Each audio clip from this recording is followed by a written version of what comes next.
We are live. Hi guys, welcome back to the channel. Sorry for the slight delay there, but someone had to finish the book. Look, for once, I would have been on time, but the rehearsal I had today ran over by an hour, so that took away an hour of my reading time. And I literally had my computer read aloud while I drove back from the city.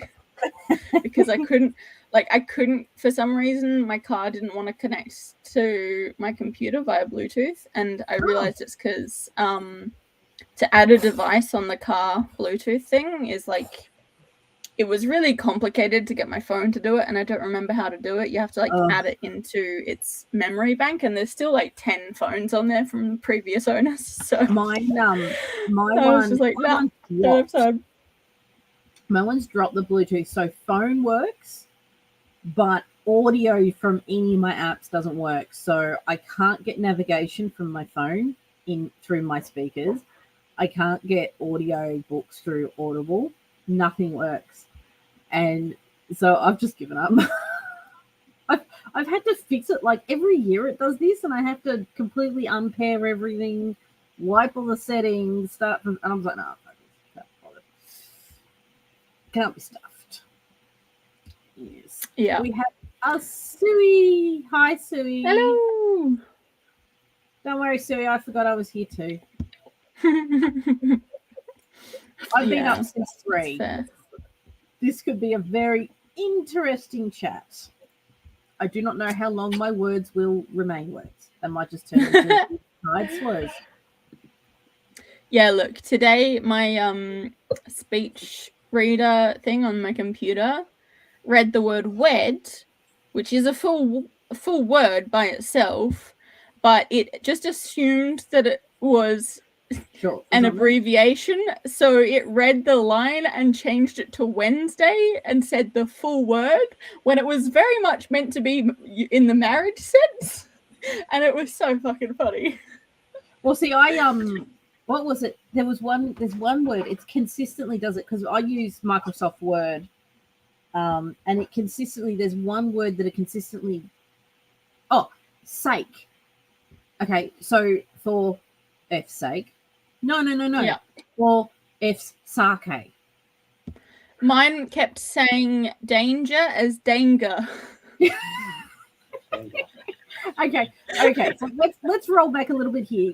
Welcome back to the Knitting Book Club. I do have a hand. There will be a hello at some point.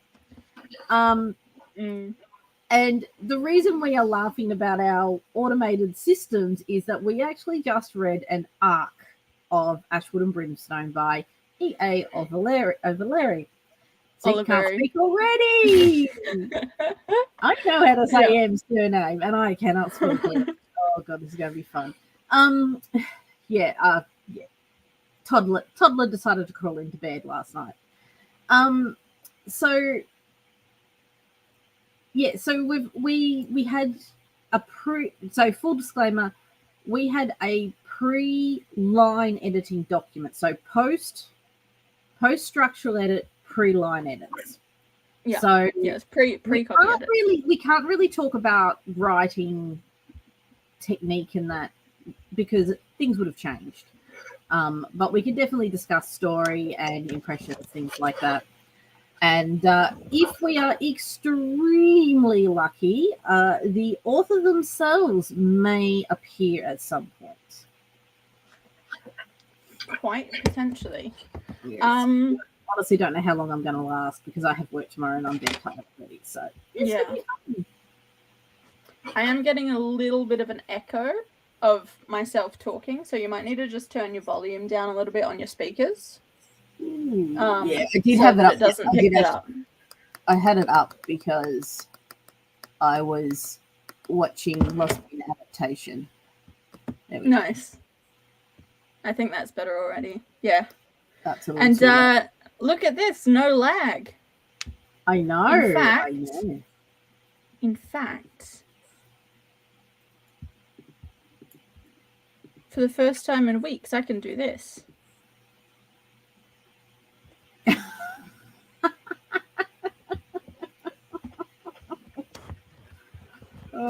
so used to it being close now that this feels weird. Yes. And put it on high res. Yes. Oh dear. Right, I've literally finished like 2 minutes ago. I'm not even sure if we hit go live right on the extended time that we had, but the computer finished reading and I clicked the button into the stream and we clicked live straight away. So no. So we haven't even Charlotte hasn't even had a chance to process the ending. So look, so there is a the epilogue is where it all is like, so there was elements of that which I totally saw coming. Yes. But there was other elements where I had suspected earlier that a certain character would get a certain fate. Yes. I didn't necessarily see it coming the way that it happened in the epilogue. Anyway, we're talking about the end. Yeah.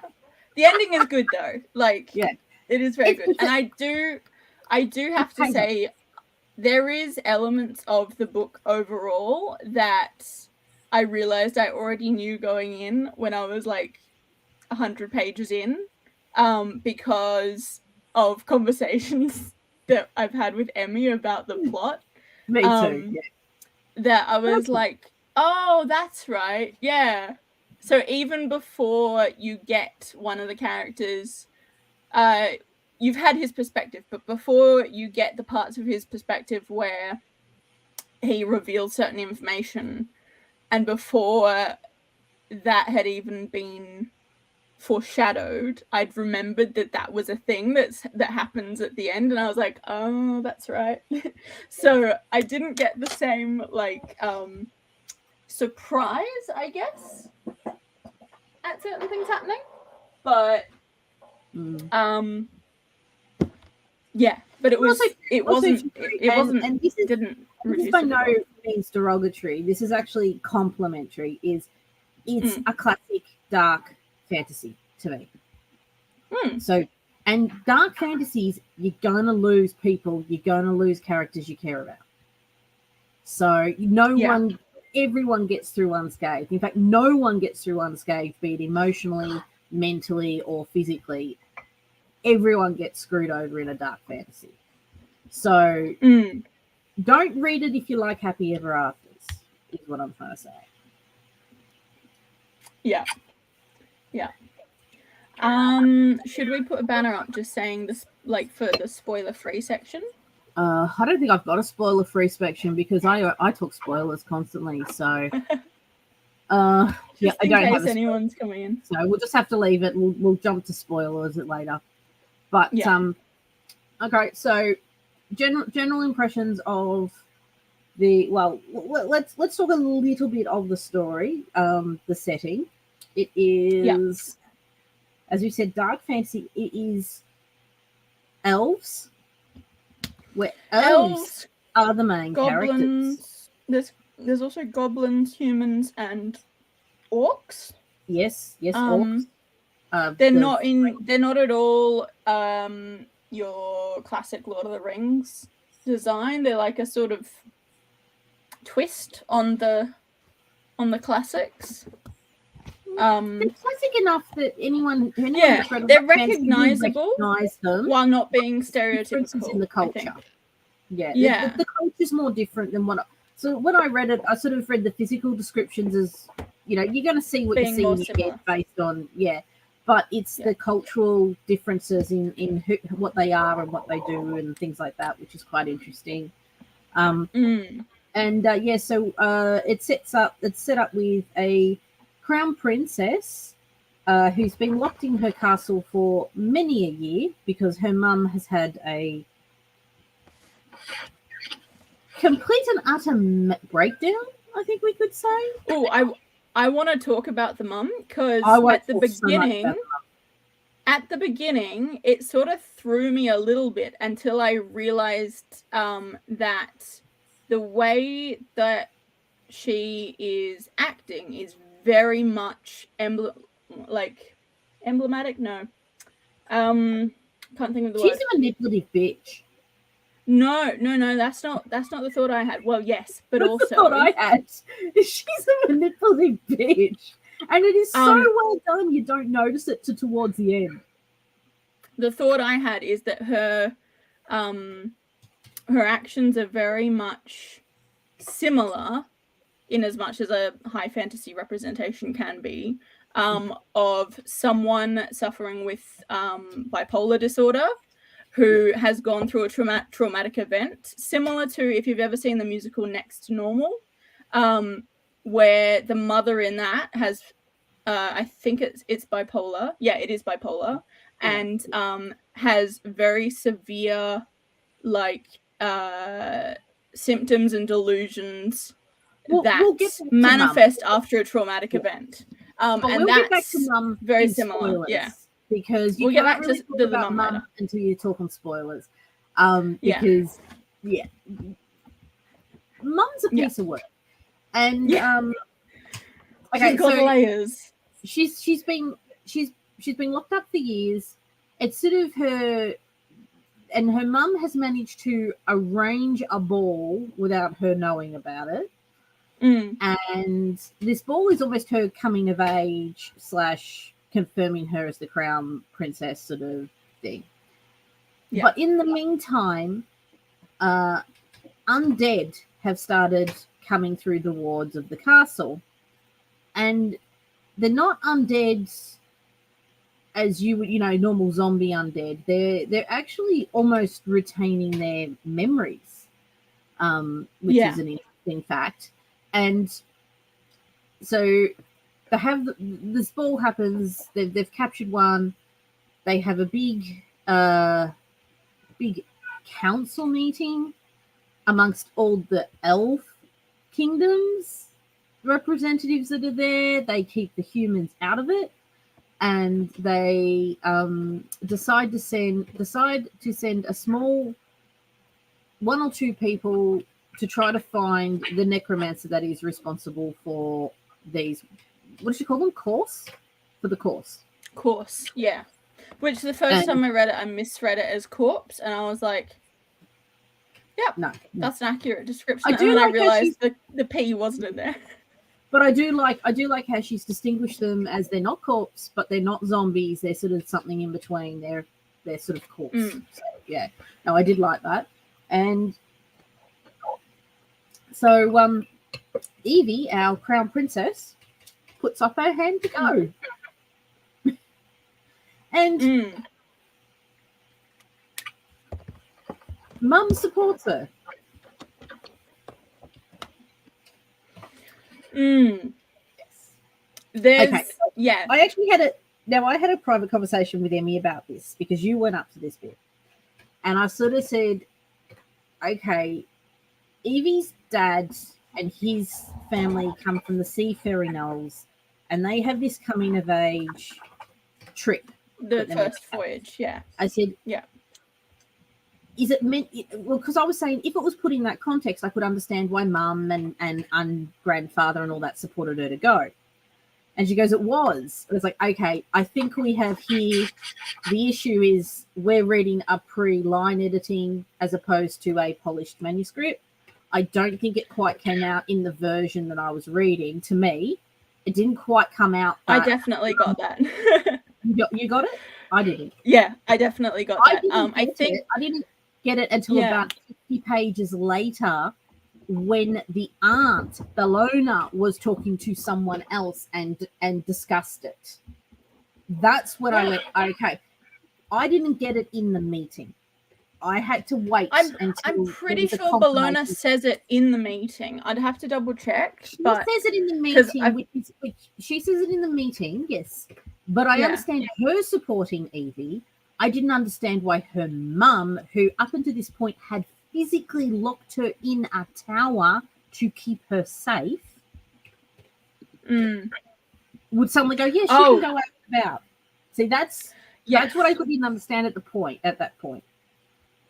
Yeah, but I know. So the reasoning, I don't think that's a plot hole. Well, it and wasn't the a plot reason hole. it's It just mild didn't come spoilers. across Yeah. to me at the time. And I think, as I said when I was talking to Emmy Prover, I think it was just that the copy I hadn't been fine-tuned enough to show it properly. Yeah, either that or it could have just been that chapter where whatever you were doing at the same time while listening, you missed a couple of I went back like and they read just it. didn't register. Oh, you No, I reread went it. back and Okay, reread that's it. fair. Yeah, Because yeah. I got the family bit, but I also sort of had my suspicions. Well, because I already knew. So this might be different because I already knew a key detail about the ending, which is to do with the relationships and certain information that was not shared with the main character. Because I already knew about that, I recognized the foreshadowing of the mum's decisions before it's revealed to the reader. See, and I think I just saw it as mum being more manipulative. Well, it is. That's exactly what it is. It's just if you don't know why yet, I can see how that would be more confusing. But I also didn't. Okay, and this is the thing though, is I still don't think the why from mum's point of view is justification enough after what she has done for the last many years of locking her up. So so Evie used to try to escape the castle, and mum would lock her up in a tower, Rapunzel style. So to me, that flip like that just did not make sense. And it still doesn't make sense until I realize that mum is a conniving bitch. Yeah. Once I so there's multiple layers as well. That's fine. Because, okay, anyway, so Evelyn and... The best thing is you don't get to the end of the book and still feel like it doesn't make sense. If that makes sense. Like by the time you get to the end of the book, you're like, oh, now that makes sense. Once you get all of the information. But I got and it's interesting looking at it. Your makes sense is different to my makes sense. Well, no, because mine is a combination. We'll see. It's a little bit. We might have to circle back once we get onto spoilers. But I think we will there.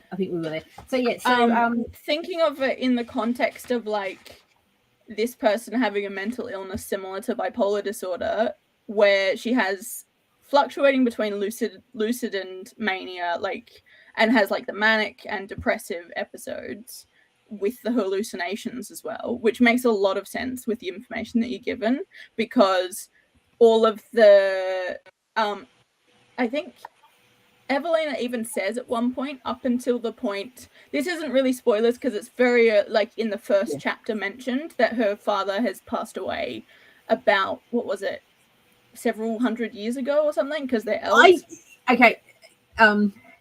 Emmy is deliberately a bit obtuse about vague timeline, because as a whole, elves live so long they don't really care. Yeah, but it's been I've actually questioned like her about a while. a few dates and things, because I was getting it. Because you know what, it would terrify me to write an epic fantasy without having a timeline.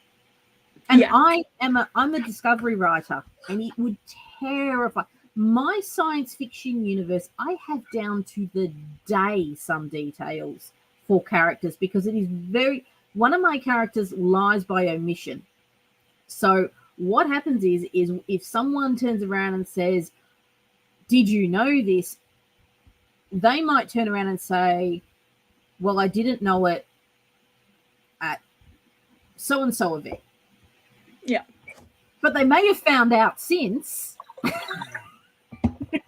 So to me, it would be absolutely terrifying to write this kind of epic fantasy without having like concrete dates. But each to their own.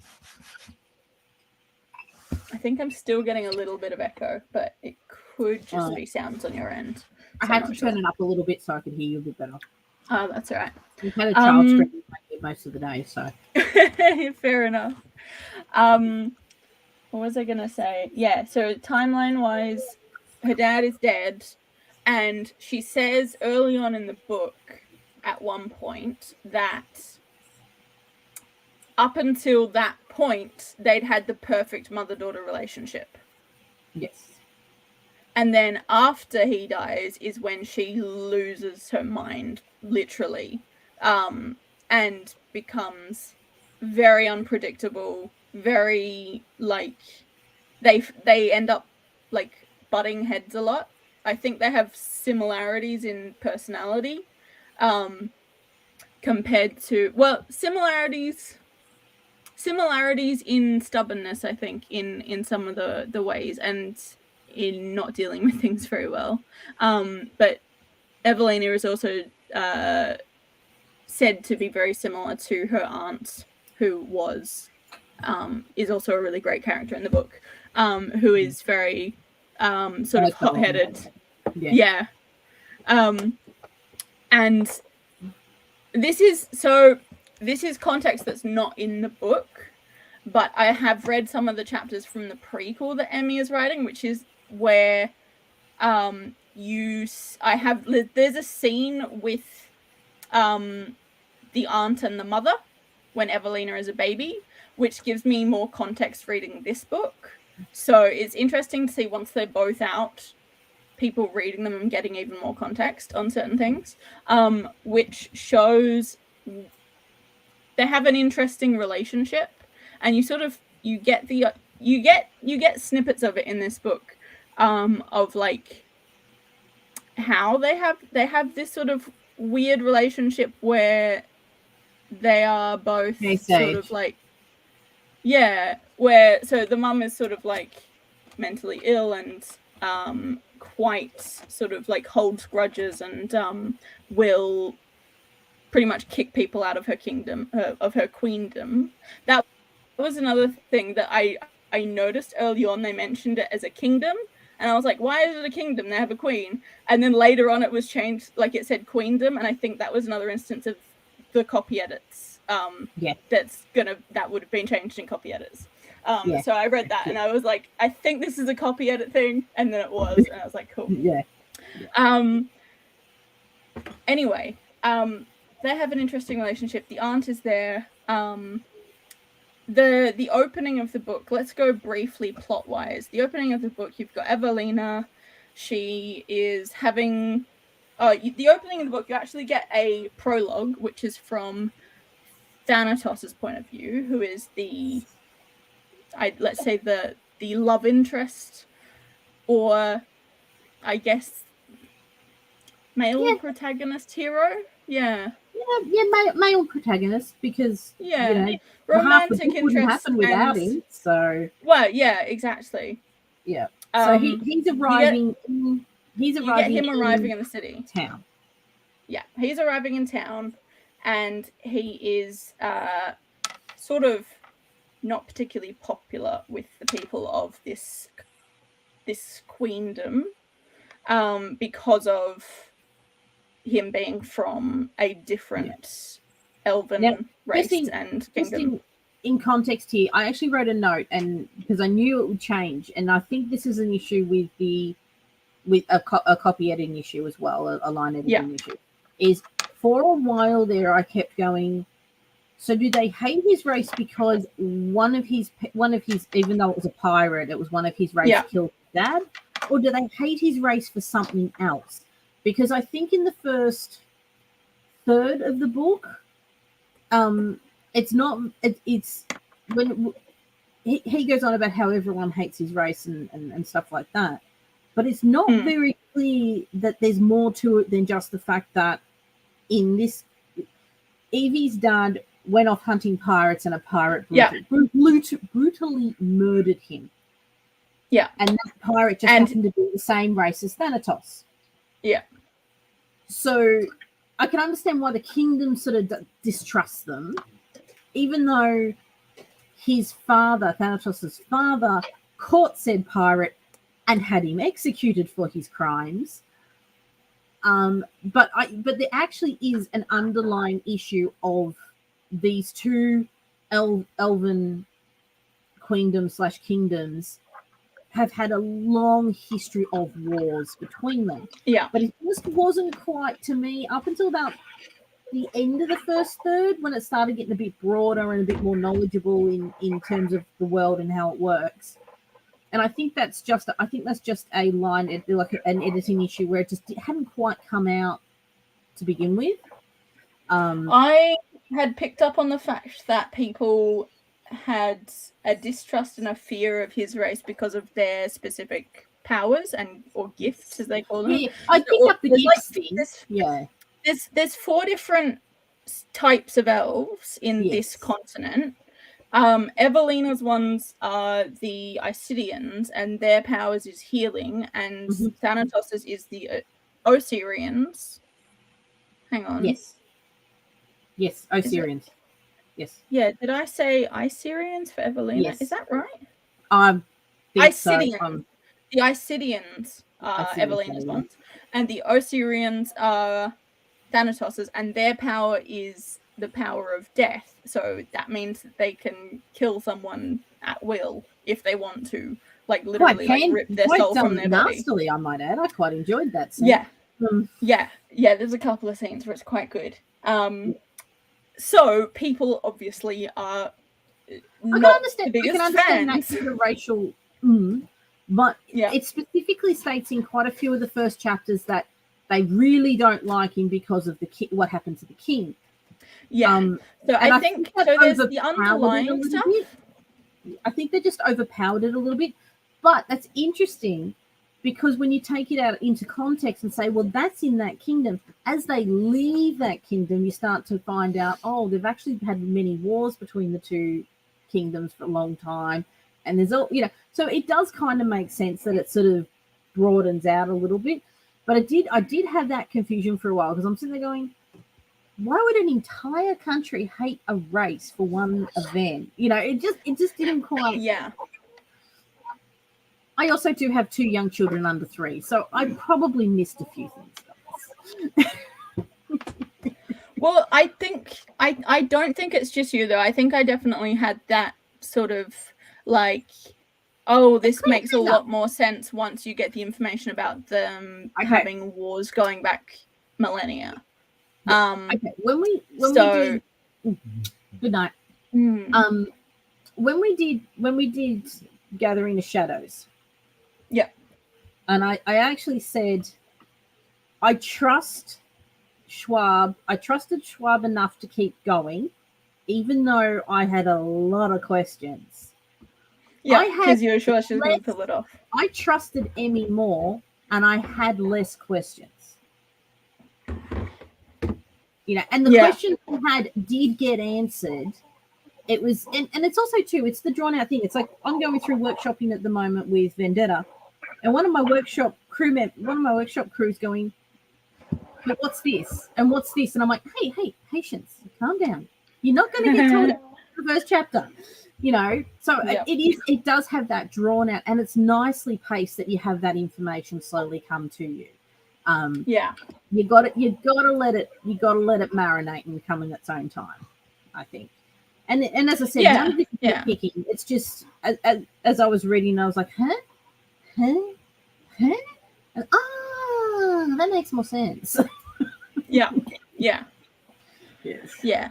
And I think Emmy does a really good job of having a lot of that, where it's like sort of sprinkles the information across the first 2/3, and so that I think it's done well, because it doesn't overwhelm you with way too much detail to the point where you'd forget things. Instead, it leaves enough questions that can be answered later. It's also the kind of classic coming into the world journey of discovery of Evie. Because she doesn't know a lot of this, because she's being locked up, protected, knows the history, but elves aren't really big on history, so doesn't has his education, but doesn't really know. And as she's traveling through the world and learning more and more, it becomes more and more shown to the reader, which I think is a good way of doing it. And it's broken down really well as well, because it's broken down with the breaking down of her own biases, because Yes. her views on Thanatos and on Mm. all of it are very much shaped by the information that she grew up She's with, human. which was very biased, based on them being pretty much the enemy kingdom, and also based on her mother's sort of influence having been very negative for quite a long time because of the murder of her father by one of their by a pirate of the same race. So so it's really interesting seeing the way that she has structured the world building around the main characters' expanding understanding of her own continent once she actually gets to venture out into it. Accumulating in what happens at the end, which we'll get into in the spoilers. So she's they are her and Thanatos, because Thanatos is a world. He travels their world. He travels their lands. He knows a lot of the people, knows a lot of the countries. She knows very little, so he is coerced into joining her. We'll say coerced. He's pretty much not given a choice for several different reasons. But you get more and more reasons the longer you keep reading. Yeah. Yes, correct. And then they set off on their journey, and they set off to find the necromancer and end the course before they can destroy the Elven Kingdoms. Yeah, before they can wipe out the elves. Yes. Which is established very early on that is the goal of these reanimated corpses that are attacking, because they capture one and interrogate it. And the way that Emmy has created the course, which are kind of like a cross between a zombie and like a resurrected person. Zombie in the fact that they are still decaying, like they're not fully healed. They're undead. They're very much a. If you're a D&D player, I would call them a lesser lich. So they have. Well, some of them are liches. Some of them are more zombie-like. So the lesser liches, some have memories of their former lives. They have. They've been given orders from the necromancer. They are intelligent. Some of them are problem solving, have problem solving abilities. And then they're also being compelled.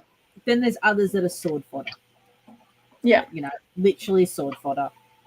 So let's talk a little bit about the point of views, because we've been along Emmy's journey with her for about 2 years now, and she originally only had 2 point of views, which was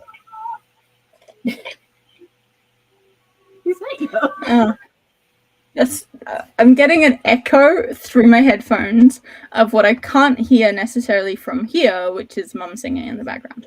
Okay, that was your singing. I was like, is that coming from my end? I think it is.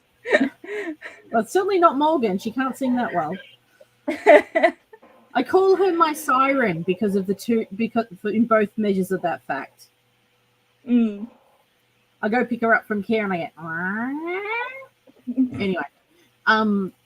So we've got the original 2 point of views are Thanatos and Evie, and their journey across Corinthia. Oh my god, guys, I'm tired. I know this. I know this. And as part of her developmental edits, she added a 3rd point of view. And that is someone that we haven't mentioned yet. And that is the captain of the guard, Lorcan. So Lorcan is her childhood friend.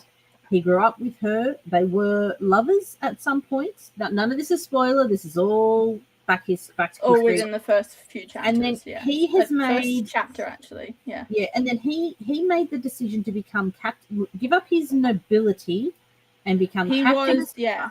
because he wanted to serve in the best way possible, and to him that was what becoming captain of the guard. He was So, he says later on in the book that one of the things that, like, once he starts regretting it, his decision at the time was because he felt like he could protect Evelina and Islena, her mother, better than he ever would have been allowed to as a nobleman, as one of the soldiers. And obviously, because he's a nobleman and is obviously very skilled, he is pretty much given the captaincy relatively quickly because of his.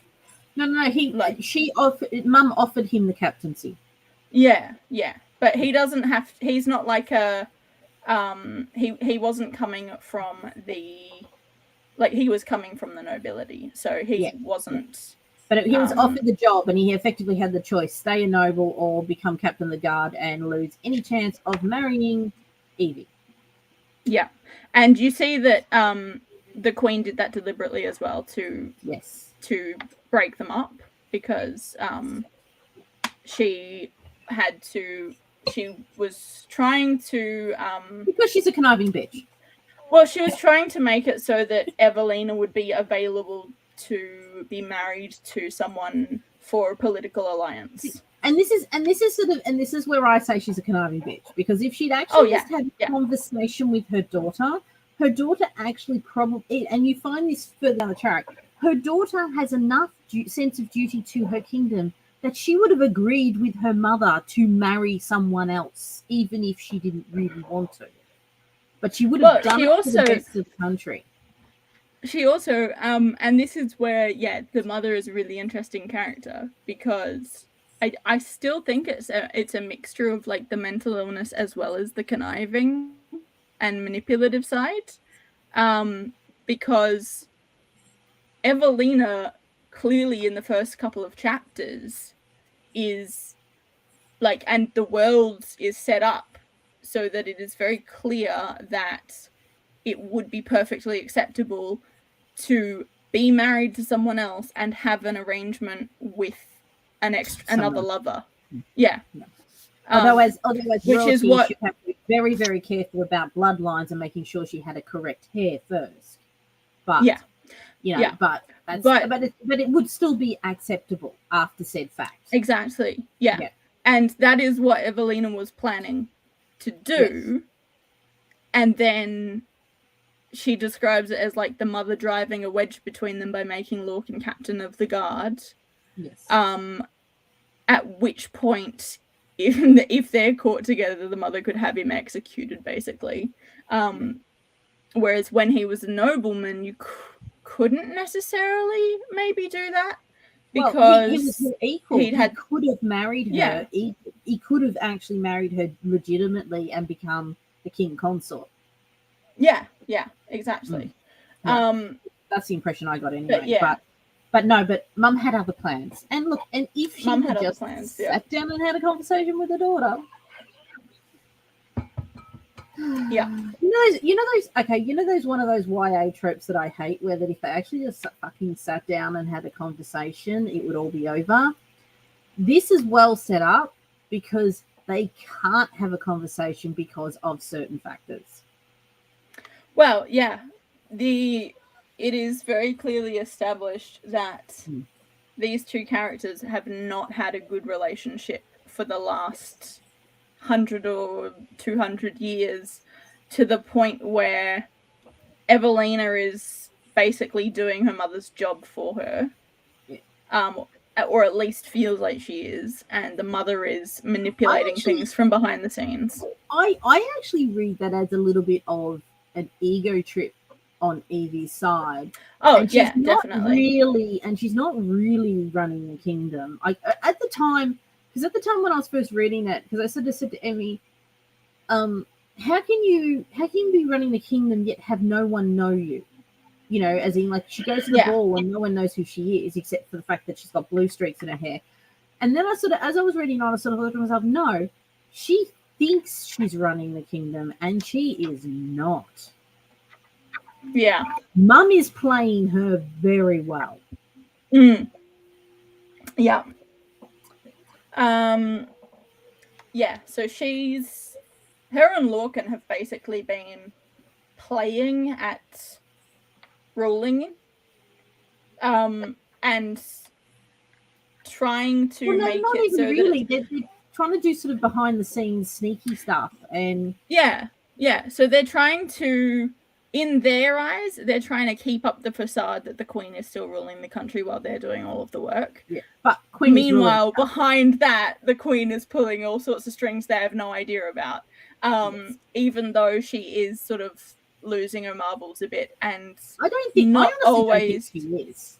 I don't. No, think I think she is. I think she is. I think she has issues, but I don't think she's losing her marbles. Not to the extent that Lorcan and Evie not to the extent that they think. No, I think she's a lot more aware more of the time than they believe they she give is. her credit, but she has, because she's manipulating them from behind the scenes.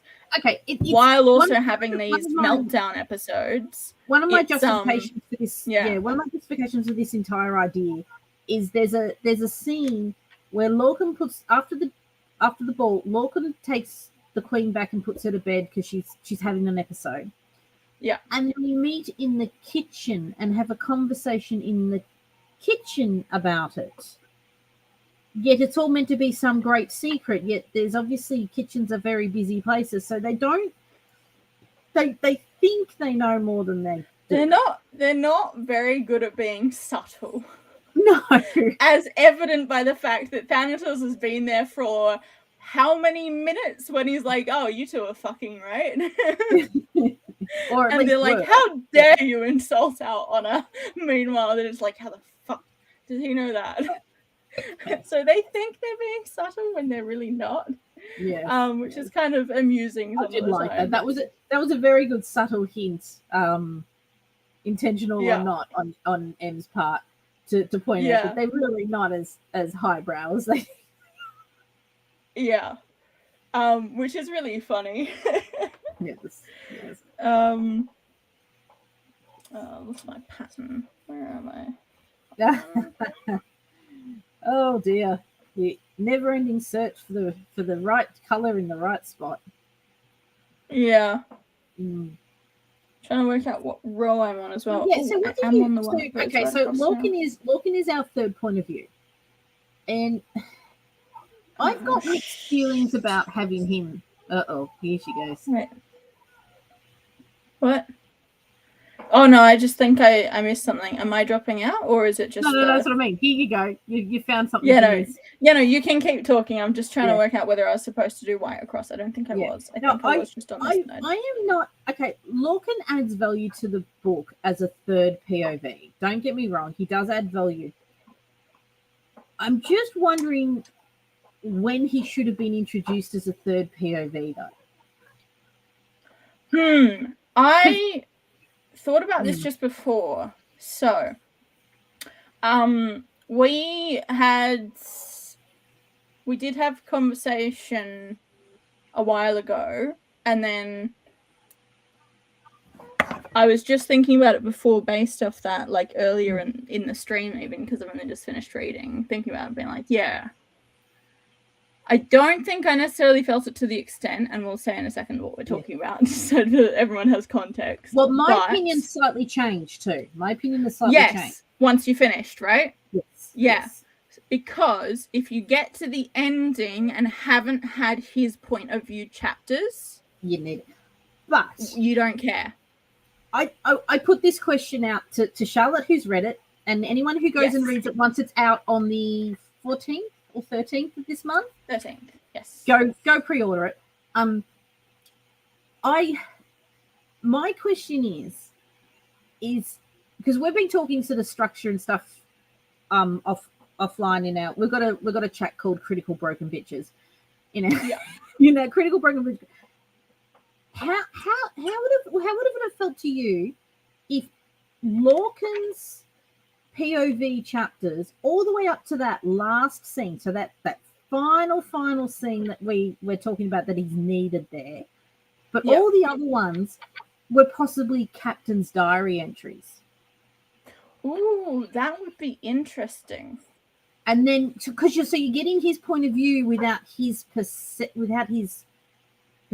on life. Like you're getting sort of his review, because I like the Lorcan chapters because you got to see what was happening back in the castle. But I think it would have been very interesting from a military standpoint to have gotten very dry, you know, had to order so and so storage casks for the you know, so and so guards, and the queen seems to be doing better, and you know, or you know, just really dryly written. Then at the end have that boom. The epilogue. Yeah. Was it the epilogue? The epilogue. Yeah. It was the epilogue in his POV. I think that would have been really tricky to do. I think, but I think Emmy might have been able to do it. Yeah, definitely. I'm trying to imagine how that would play out. I think it would be interesting to see how that would work. I think you might lose a few things. I'm thinking, yeah, you would lose some stuff, but I think you'd also gain a lot more impact at the end. Maybe. I don't know. It pulled off. Anyway, I was thinking more like the Dracula style diary entries, you know. But yeah, I have to. I had. I started Dracula years ago. I never finished it, so I'd have to reread it to get a proper feel. I love Dracula. I think Dracula's an awesome book. I love the way it's written. It's so much better than any movie adaptation. But yeah, anyway, like Lorcan. The problem I have with Lorcan is when he's introduced, because his point of view is introduced, and you're getting a lot of double information between him and Evie, which does actually set up the fall for them thinking they've got their fingers on the pulse of everything for them not to have. But I also think that his point of view could have very easily started after Evie had left the castle as well. And yeah. Without necessarily a lot of double ups, and that's not, that's some people like that. It's hard to pick what the best way to do is, but oh god. Sorry guys.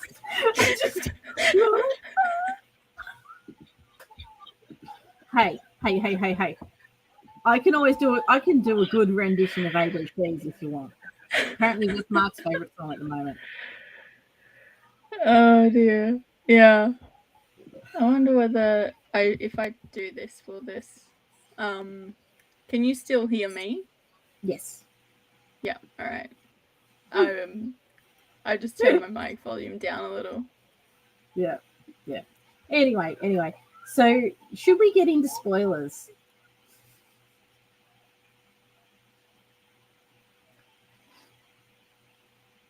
Oh, I think there's a video happening now. I could hear stuff and I was like, what on earth is that? That's not Mum singing. So should we get into spoilers? Because I don't want to run too long because I really have to get some sleep tonight. I do want to say one more thing about the Lorcan point of views, I think, which was just an addition to what we'd already covered, was because we'd had that conversation about the double up in information, but also I think sort of that could also be fixed in the line edit too. Don't forget that is something line edits do take into account. So yeah, because we haven't read the finished, like the take that with a grain of salt, guys. Yeah, don't necessarily take our word as gospel there.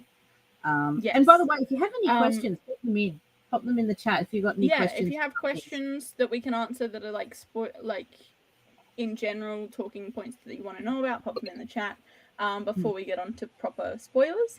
But I think because his point of view comes in like really early, I think it's for me it's sort of like, because there was sort of the a little bit of double up and stuff like that, he was the one that I was the least interested in when it got back to his point of view until something really interesting was happening. Once Evie left, it was fine, but it was just that. Yeah, even then it would switch back to him sometimes, and I'm like, Once the battle started, up. I was a bit more interested. Once the battle started, yeah. Once the battle started, it was good. I think once you started to get more of the extended family interactions with him, it was good. Before that, there was like just a little bit too much of his point of view. In like, for me anyway, like I wasn't as interested in him. I would have preferred to have more of like Thanatos's. Because also too, the Lorcan stuff was new, so it was written it was written as part of the developmental edit, which means that it hadn't gone through an editing process as such as the rest of the work. So it is very possible that that's all been cleaned up in the final piece. So it's a Gregorian chant. Is that what it is? Yeah, it's some sort of recording like choir music. Because I was like, that doesn't sound like Mum singing anymore. Yeah, she might have been singing along to it or something. I don't know. Anyway,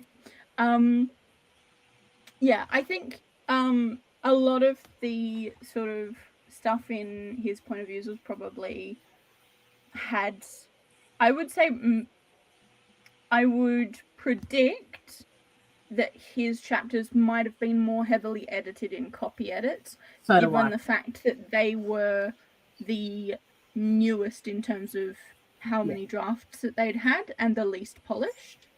But that being said, they weren't bad by any measure at all. Like, I've read far worse, more boring books. And let's face it. Okay, there's a few books out there.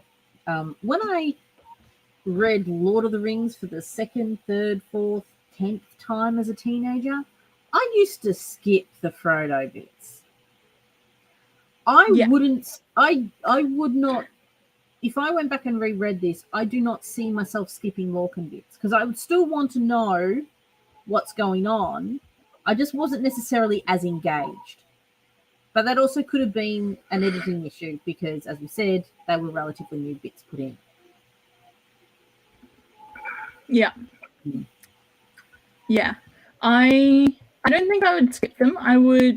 I'm interested to read, like, get a copy of it, of like a physical copy, and read it more slowly because I had to really put the speed on to get through it before stream. I did too. I had to listen to it.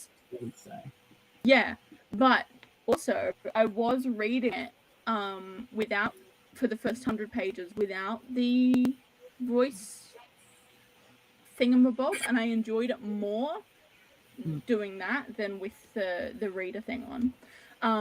I think there are plans to potentially do an audiobook at some point, but they will not be released at the same time as the physical book. I was actually going to ask her if Emmy does manage to join us before we finish up tonight. I was actually going to ask her about the audiobook because I know she was talking about doing one. Just wasn't sure how far along the plans are. I mean, I guess it comes down to sales. I mean, you got to make the sales so you can pay for the equipment and all the actors. So yeah, unless you're an idiot and plan to do it all yourself. Yeah. The one thing I did like, though, and I think it actually might be Lorcan's first point of view chapter because I just found it again. And maybe we could have skipped right to that section. Like, maybe that chapter was just a little bit long. But the scene in the tower at the beginning with when they're interrogating the corpse. That was good. That was a great scene. That I don't know if you necessarily needed all of the lead up to it because we had just seen exactly what had happened in the previous scene. Correct. And it picks up timeline wise immediately afterwards. I don't think it necessarily needed to do that. I think it could have picked up once they were sort of very much Okay. So in media res. Writing as a multiple POV on myself, there is this instinct and this sort of desire to give every POV the same amount of space on the page. But you don't necessarily have to get the impact for those POVs. So it is very possible that first half of that chapter has actually been removed, and you literally just get the scene in the tower where they're actually interrogating the course. And this is something, like, I think I notice it because it's something I find really difficult when I'm writing as well, is that, like, yes, I have trouble skipping things. So if I know the basic things of what's happened, I find it really, like, I've really got to work on still, and find one of the hardest things in sort of regard to moving the story on and whatever at a good pace for me is, rather than going blow by blow through everything, is skipping forward to the next most interesting thing. And I think this is just one chapter where that would have, like, I would have had probably the same issue writing it, but that's where I think I would have done the same thing. I probably would have gone back in and edit and just deleted the first half. Yeah. I don't even know if I'm write it to get good it out enough to notice that yet. But like, that's something where, like, I can see it as a reader on someone else's and recognize that I have done the exact same thing and tried. Like, it's really hard to work it out for me. It's on my own stories. It's learning to use the overarching timeline and to intersperse your POVs across it without doubling them up, so you don't have those scenes. Like, and I am guilty of this, is having those scenes where you have something happen on, for instance, we're talking sci-fi, on one ship, and then you roll back about 2 minutes and have the exact same conversation on another ship because they're talking between the ships, because you want to show both reactions. And it's figuring out how to deal with that timeline versus POV to get the right reactions and the needed reactions across. And it isn't always easy to fix. It isn't always easy to do, particularly in a first, second, or third draft.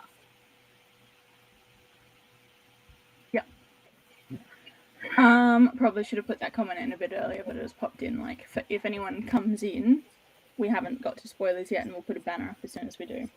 Yeah. Because there's still things I think we can cover before we get to spoilers. Yes.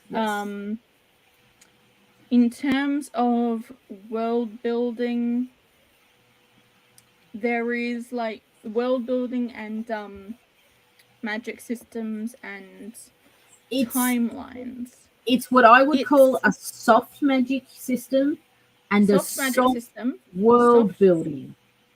I would call it a soft magic system and a soft timeline.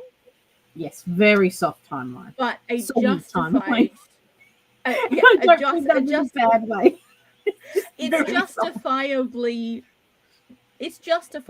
soft. There's a reason for it. Yeah, and it fits the story that they're telling. So, the world building, I don't know if I would call it soft world building, because or maybe that's just itself. No, I was talking more timeline.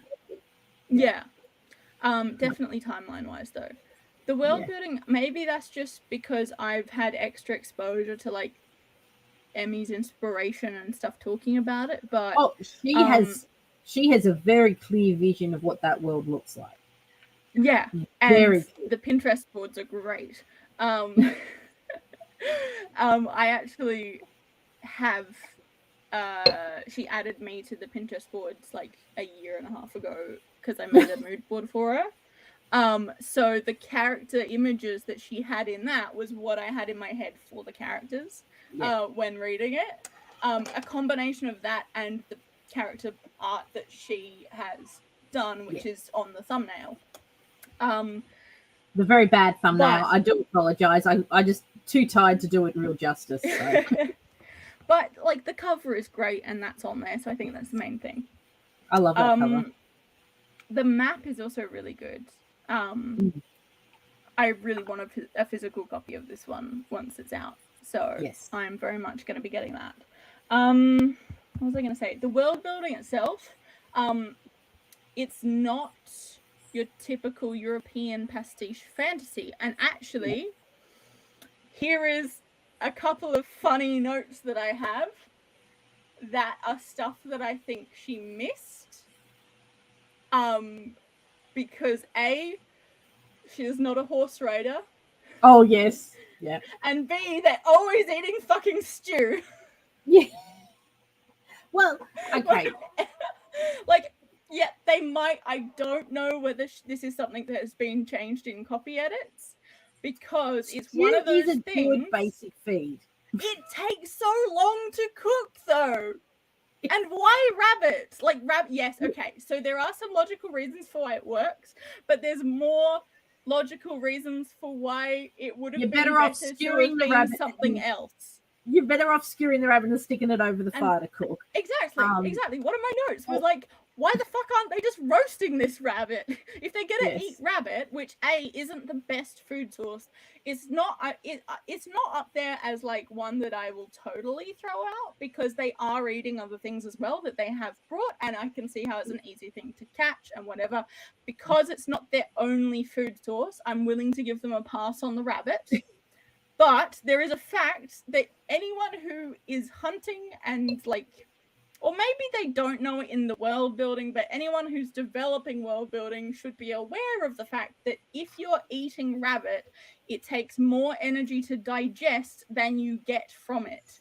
So you actually can starve to death if you only eat rabbit and nothing else, because your body can be very, very lean, and you actually need fat to survive.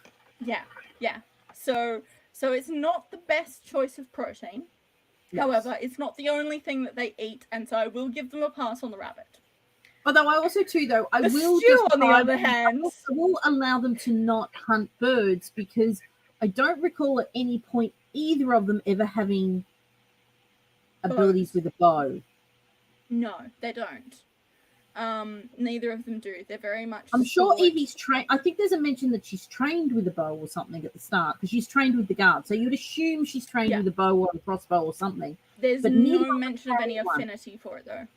Yeah, neither carry on, which is fantastic because they're elves and they, oh my god, don't have a bow. Yeah, they're not Legolas. I didn't actually think of that. But now you say I've read a lot of fantasies. Yeah, I've read a lot of fantasies. I've read Lord of the Rings. I've read a bit, like a little bit else. I've watched probably quite a lot. Even watching wise, I'm nowhere near as well versed as a lot of people within nerdy spheres are. But I have watched a significant amount of fantasy, and there's often elves, and they usually have bows. So quite like the fact that neither of the main characters did.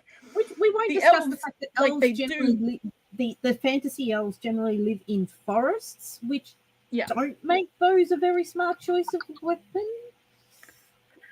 Yeah, not really. Yeah. Anyway, exactly. That's beside the point. I'd never thought darts, of that. On the other hand, as someone who's played D&D, darts, on the other hand, they do. Yeah, they don't have bows. They do have throwing knives. Yes, which makes sense to me.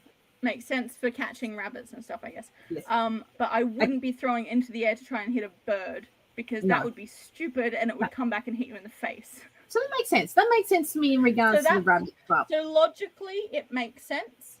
Easy food source, whatever. The thing that I won't let pass is the stew. Because who is sitting there for 2 hours to cook your dinner when you're on the road?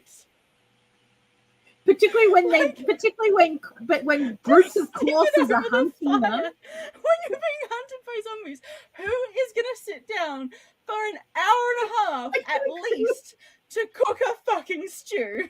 I'm sorry, Emmy, but I had like multiple copy and paste bits where I was like, no, no, don't know. Thanatos would know horses. better. Okay, you The had a horses. note about horses. Oh, and I was like, I bet Renee picked up on this as well. I copy and pasted lines into a note specifically for this. This is like the only. I think this is going to be one of the few points where we actually point out things where we're like, okay, yeah. Okay, and also too, let's preface this, guys. I have read an extreme amount of fantasy, so Yes. I tend to shut my brain down when it comes to horses and horse riding because very few people get it right. You want someone getting it right, read the Mercedes Lackey series in the Valdemar area. She gets it right. She has whole sequences of finding food for the horses, all sorts of stuff like this, caring for the horses, because in her world, the horses aren't actually technically horses, but they are treated, they treat them as another part of the family. They're not just ignored. They're not tied to a tree for 48 hours and forgotten about. I wrote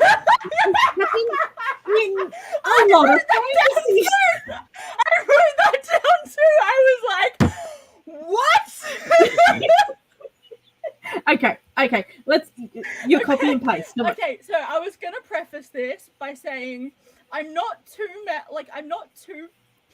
will be getting quite passionate, but overall I'm not too judgmental about this because we have both worked with horses. We've both worked with horses, and I don't think Em has. And the first thing they mentioned about the horses, I was like, Em has no idea about horses, does she? And that was way before it got to the 48 hours bit. But I'm not gonna be too harsh in terms of I don't think it's the worst criticism. It's not the worst. Because so many people get it wrong. And I've read fantasies, like traditionally published fantasies, where the horses have traveled 50 miles in a day. And you're like, are these all Farlap? No, honey. Oh, honey, no. Yeah, so it's minor, and does it actually tell you how considering we were reading a pre-edited version? These are one of the few things that we could pick out of a pre-copy edited arc. Yes. It speaks very highly of the book. However, I do have to mention it because it cracked me up so much in a very indignant way. And Renee is going to very much enjoy this mini rant. So, Emmy, if you're watching at this point, don't worry. We love you. We love you. If you need help with this in future, come talk to us because we know. And this is one of the things where I wish I'd actually gotten to read an earlier draft because I could have helped. Me too. Because I would have made those comments. It was purely me not having the time and attention span at the time to finish reading it because I did have a copy to read. And so I feel partially responsible for the fact I was kind of busy. And if it's not too late for her to change it, it is something I will recommend changing before publication or in a later edition. Yes. However, I feel like it's good to have a few mistakes in your first draft that can be a good amount of criticism without it being the worst thing in the world, because it's something to get right next time. Anyway, that being said, the reason I'm not too angry about it is because all the things that she does, I've seen as tropes in fantasy. Correct. And they're a trope of people getting it wrong. So if you're not familiar with horses in general, and you are familiar with fantasy, it's very easy to just reuse what you know from fantasy. I've written this shit in my own drafts and had to read back and go, oh my God, I did that. Yeah. Okay, so that's how common they are. The first one was, and I've just copied out the line, I flicked my reins and Faina sped up to match Cyrilline's pace. And I was like, hold on a second. That was the line where I was like, Emmy's never ridden a horse. Or if she has, it's only been once or twice. Because my very first horse riding lesson, I did that. And my instructor was like, what the fuck are you doing? That's not how you do it. Stop doing that. You don't flick the reins to make them go. That is a Hollywood trope. The only time you might do a flick-like motion is on a horse and cart, because the reins are so big you have to. But that is a completely different style of riding. Yeah. So this is where the very specific knowledge of actually having worked with horses, which we both have for multiple years. Renee used to work in stud management, I think, and I had a horse who died last year, but I had him since I was 11 years old, and I stopped riding maybe like end of high school, but I was riding for a good 5 or 6 years. One of the things that Hollywood has done to the depiction of horse riding is this ridiculous flappy shit, because for some reason they have decided that you ride a horse the same as you drive a horse and cart.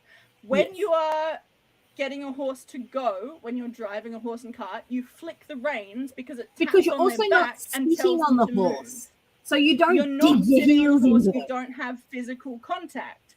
When you are on a horse and you have physical contact, the way you make them move is by squeezing your legs. Yes. And then if they refuse to move, a good kick with the heels. Yeah, exactly. And sometimes you need a riding crop if they're very stubborn. But I actually just picked up something else that was never mentioned. She never retightens her girths. Why is no one falling off their horse? I noticed that it wasn't mentioned. I was waiting for it to be mentioned. I gave it a pass in the early chapter when they first That is also something that gets forgotten about. So, I have several notes regarding the whole tack situation, aside from the flicking of the reins and the lack of description of any maintenance or feeding of the horses. That all aside, I gave it a pass the first time because the point of view character wasn't the one who did it. Yes. All that is said is Thanatos got the horses ready. And I'll give that a pass. That's fine. Yeah. That's totally fine. If you are that vague, I will fill in and say, okay, he's made sure the tack's on properly, he's tightened the girth before getting on, and he's done it for both of the horses, because they do say he did it for both of the horses. If he had only gotten his horse ready and she just jumped on, I would be questioning. I would have maybe given it a pass because she is the princess and there's stable hands still there. But that's when they first get on the horses. Then you've got the rest. That's when they first get on the horse. Luckily, there's the rest of the. We'll leave the last bit till the end. We'll leave the 48 hours till the end. Okay, we'll come back to that because that's going to require its whole own discussion. Let's put a pin in that. We'll put a pin in that. We're coming back. Don't worry. I'll give most of the rest of it a pass as well, in the fact that is not. Like, it is something that it would have benefited from description. However, okay, look, a couple of vague lines similar to getting the horses ready will suffice. Yeah, but also, too, the only people that are going to have major issue with it are people that have worked with horses. People who know. Yeah, exactly. Yeah. And that is just also, too, that is a generalization because Hollywood has done this, you know, the horses magically appear saddled and ready to go, and they just magically disappear, and they never shit anywhere, and they never eat anything. And it's like, do you know how expensive horses are to feed? Yeah. If anyone, I think, and that's even in westerns, guys. That's even in westerns. I think it's been a long time since I watched it. So, but from memory, because I was into horses at the time, it was around the time I was starting to ride when I first watched the show. If you want to watch something that shows horse management really well, there's an old television series based on The Man from Snowy River. Yes, The Man from Snowy River TV series was very good. The TV series was really good. And you would expect them to be because it's about people who work with horses. Yeah. The movies isn't bad from memory. Because they had to shorten things. There isn't the same amount of detail. And it's a different story with the same characters. So the Man from Snowy River is a famous Australian poem by Banjo Paterson on a random. There was movement at the station for the word had passed around that the cult from Old Regret had got away. Yes. Yes. It is printed in very fine text on our $10 note in the lines in the engraving. If anyone It's a is very ever famous curious about a poem random here in fact about Australian money, that's the level of fame it is. They made a movie based on the story told in the poem, but there's also a television series which is loosely based on the same story. However, it's kind of the man it's from kind of Snowy like River is the now second generation. it's the second generation. So they've taken the story and the characters and set it maybe, what was it, 20 years later when he's grown up, married, got kids. The two main characters from the two films, like the first film's the best one. Second film's okay, but the two main characters from those movies got married, had kids. I can't remember how many, like 4 or 5 kids or something. There was quite a few of them. So he got married, had kids, and I think the wife died. And she died. And so he was left to raise the kids on his own. That was me.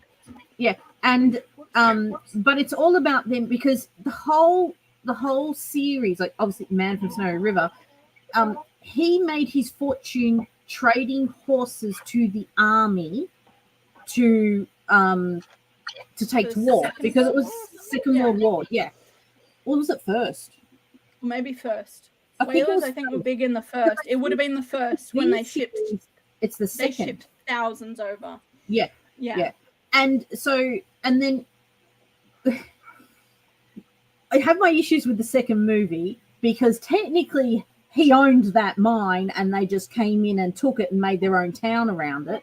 But anyway, that's a whole other story. Anyway, that's a whole different story. Basically, what I was trying to say is, if you're looking to watch something that has very accurate depiction of horses in all spheres. So, like, the great thing about that show is wild horses through to the best trained ones. Yeah, they put the saddles on and tighten the girth before getting on and, like, properly tack up. They feed them. They clean their tie them up properly. They clean their tack. They muck out the stables, and they ride them without flicking their fucking reins everywhere. Another common Hollywood thing is, you'll see when an actor doesn't actually know how to ride, is they don't have their heels down in the stirrups. And like, I rode for several years and I still struggled to do that. Like, I'm a lazy. I wouldn't actually have the strength to do it anymore. I would not have the strength to keep my feet in the right spot. And I've ridden racehorses. I just would not have the strength anymore. But it is the sort of thing that if you know that that's what you're supposed to do when you're an actor filming a movie, you would be endeavoring to do it. Yes. And it's very clear when they're not trying. And your foot goes through the stirrups, you're in a pickle when you fall off the horse. Yeah, you fall off and you get dragged. So it's a very basic safety thing that they teach you in your very first riding lesson. You don't even leave the bloody yard until you've got that. No. Until you get that. It's like that level basic. But that's the sort of detail that you don't necessarily need to write into a fantasy book, because if the characters are riding horses, you will presume that they know how to, unless stated otherwise. This but I also take into account setting up camp. Like, if it's like a couple lines, so and so set up camp. To me, setting up camps includes hobbling the horses, giving them their feed, making sure they have water. And by hobbling, I mean they actually tie ropes around their legs so that if they're scared off in the night, they can't get far.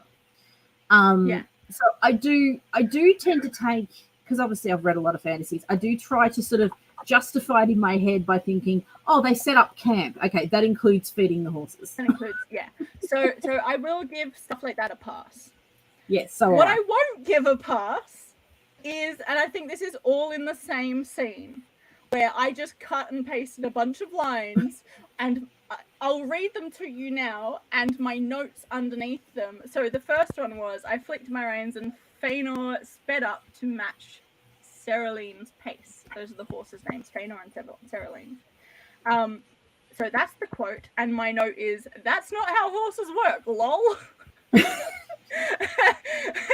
And then the next quote is, Our horses slowed as if sensing that we were no longer paying attention to the road ahead. And I was like, also not how horses work. I'm gonna read the rest of the quotes and then I'll break down like why they're not accurate to actual stuff. I've already done the flicking of the reins thing. That much is covered. In fact, I might just break them down as I go. So our horses slowed as if sensing that we were no longer paying attention on the road ahead. So I will give you they can slow down, but that is not the reason why they will slow down. They will slow down because you've stopped telling them to move forward and they're lazy. They're lazy or tired. They're just looking for the next feed. Yeah, if they sense that you're no longer telling them what to do, they will just slow down and start wandering around and do whatever the fuck they want. Yes. They're not going to care if you're paying attention to the road or not, unless you're going to run into something. And in which case, they'll probably try to brush you off against the trunk of the tree anyway. Yeah. I will give this a half pass in that if you just removed the sensing,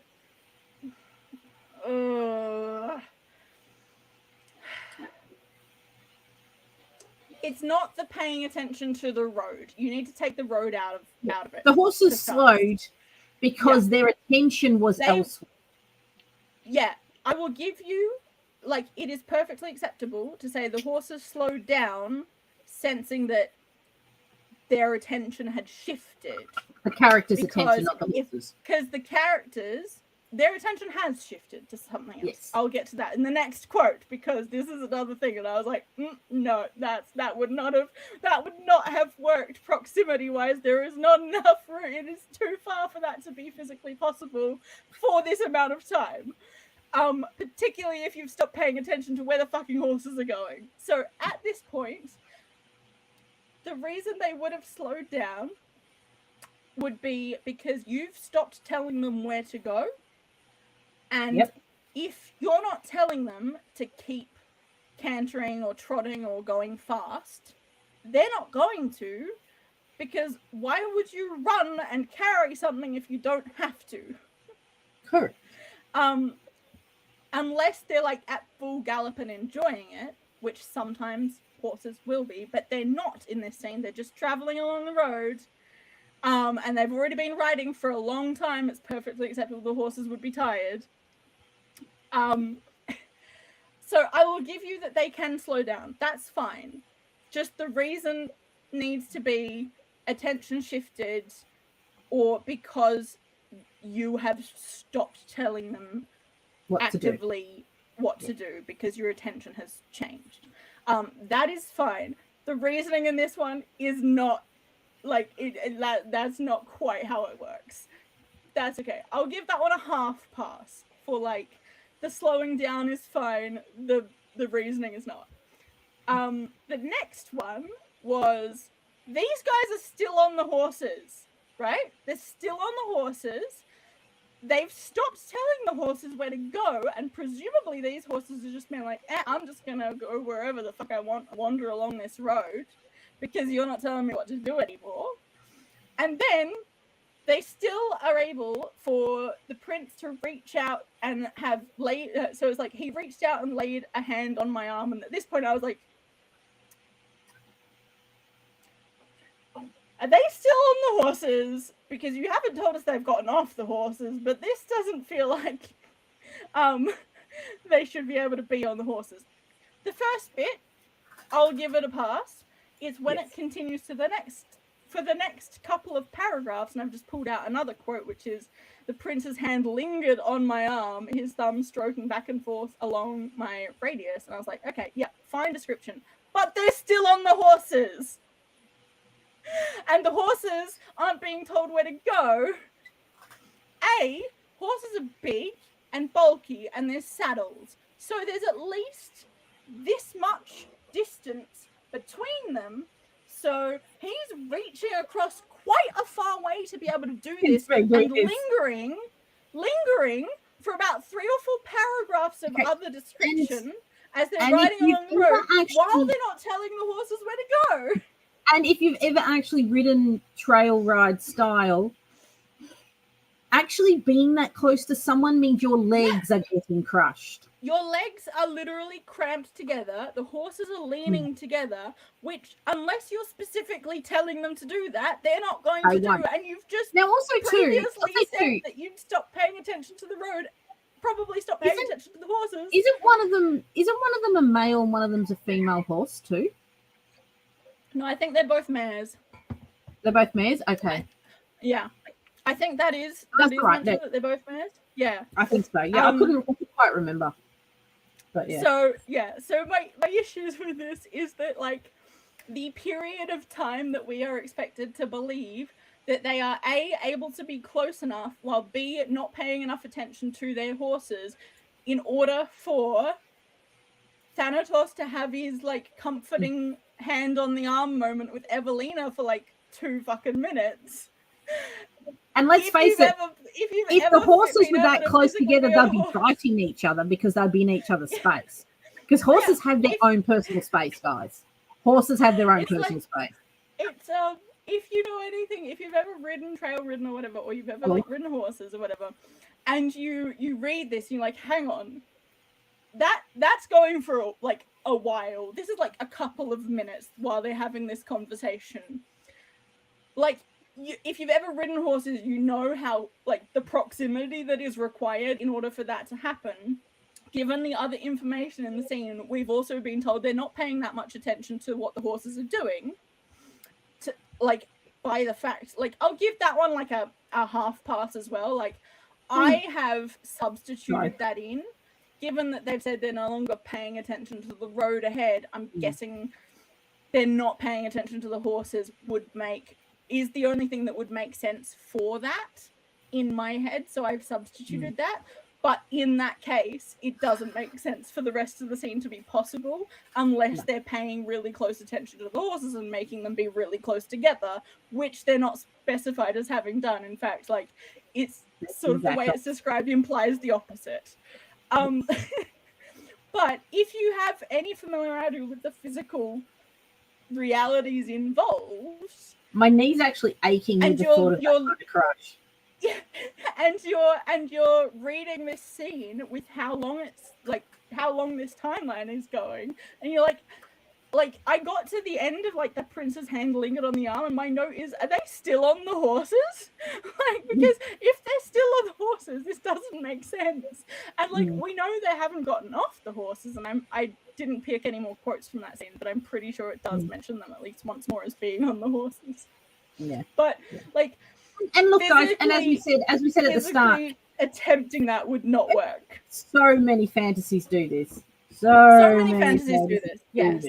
So this is really like using this book as an example of tropes of the genre which are wrong. Yes, which annoy people that actually know horses. That being said, though, there's like great mentions on writing excuses. This is where the stew thing. This is because I've listened to all of writing excuses. These things stick out to me even more because I've heard people discussing it in regard to writing specifically. Yes. They would stick out to me normally anyway. The stew thing, I can't remember where I got the rabbit fact from, but I don't think it was writing excuses.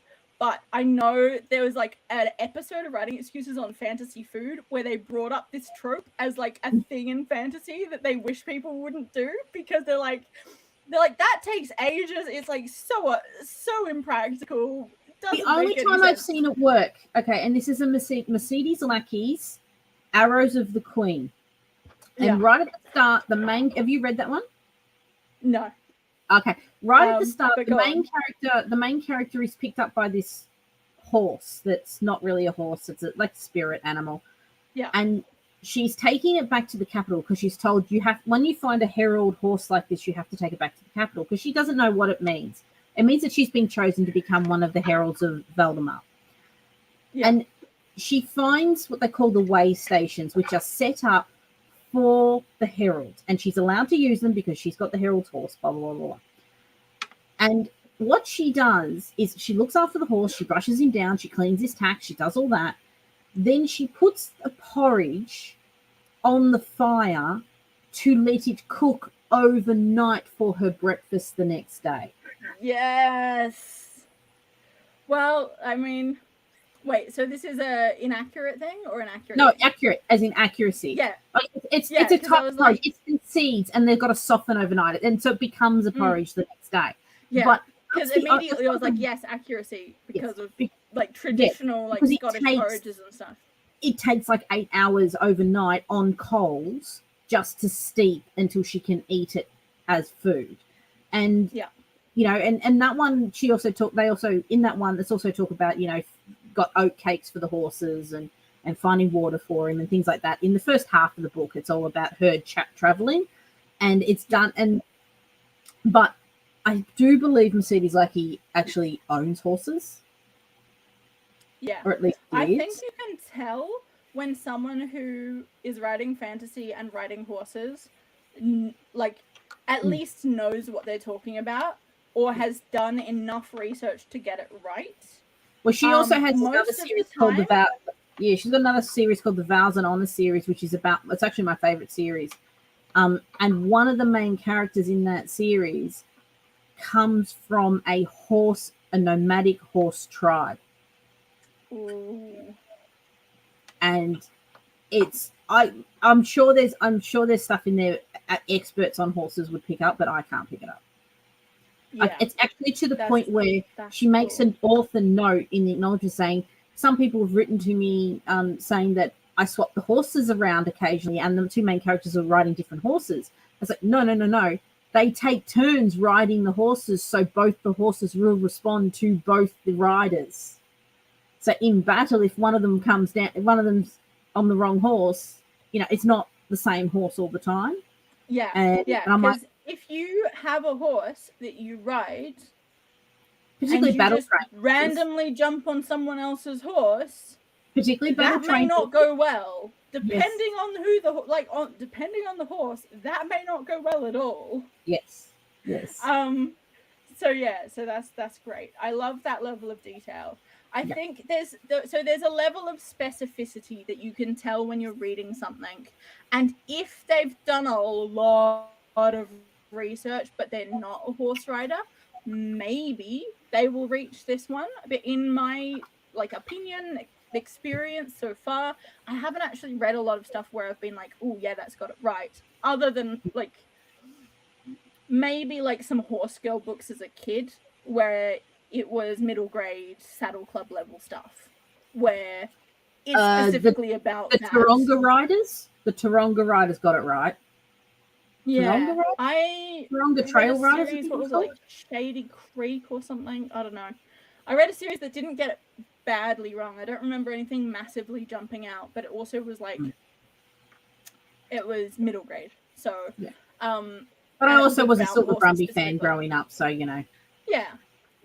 But it's very obvious when they get it wrong if you have any level of knowledge about horses. It is not obvious.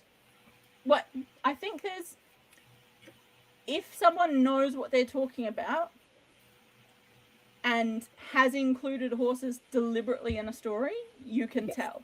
Because there is a level of specificity in the description. That's Mercedes Lackey. That is lacking or easily skimmed over for people who don't have the same level of knowledge.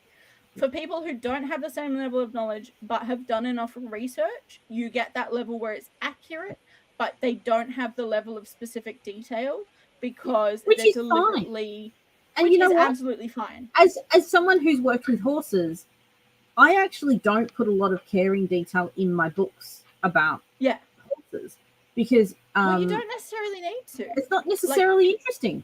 Yeah, exactly. Have you ever looked at a stall? Trust me, it ain't fun. Yeah, exactly. But it is good to include sometimes a brief mention of little details like that, just so that it's clear. Because if it's not, there's some things where if it's not there, I will give this. It is mentioned quite a few times that when Thanatos goes into town he does get supplies for them and the horses. Yes. They do That's mention that, they just perfect. never mention... They don't say what it is. They just say actually supplies. giving it to the horses. Yeah.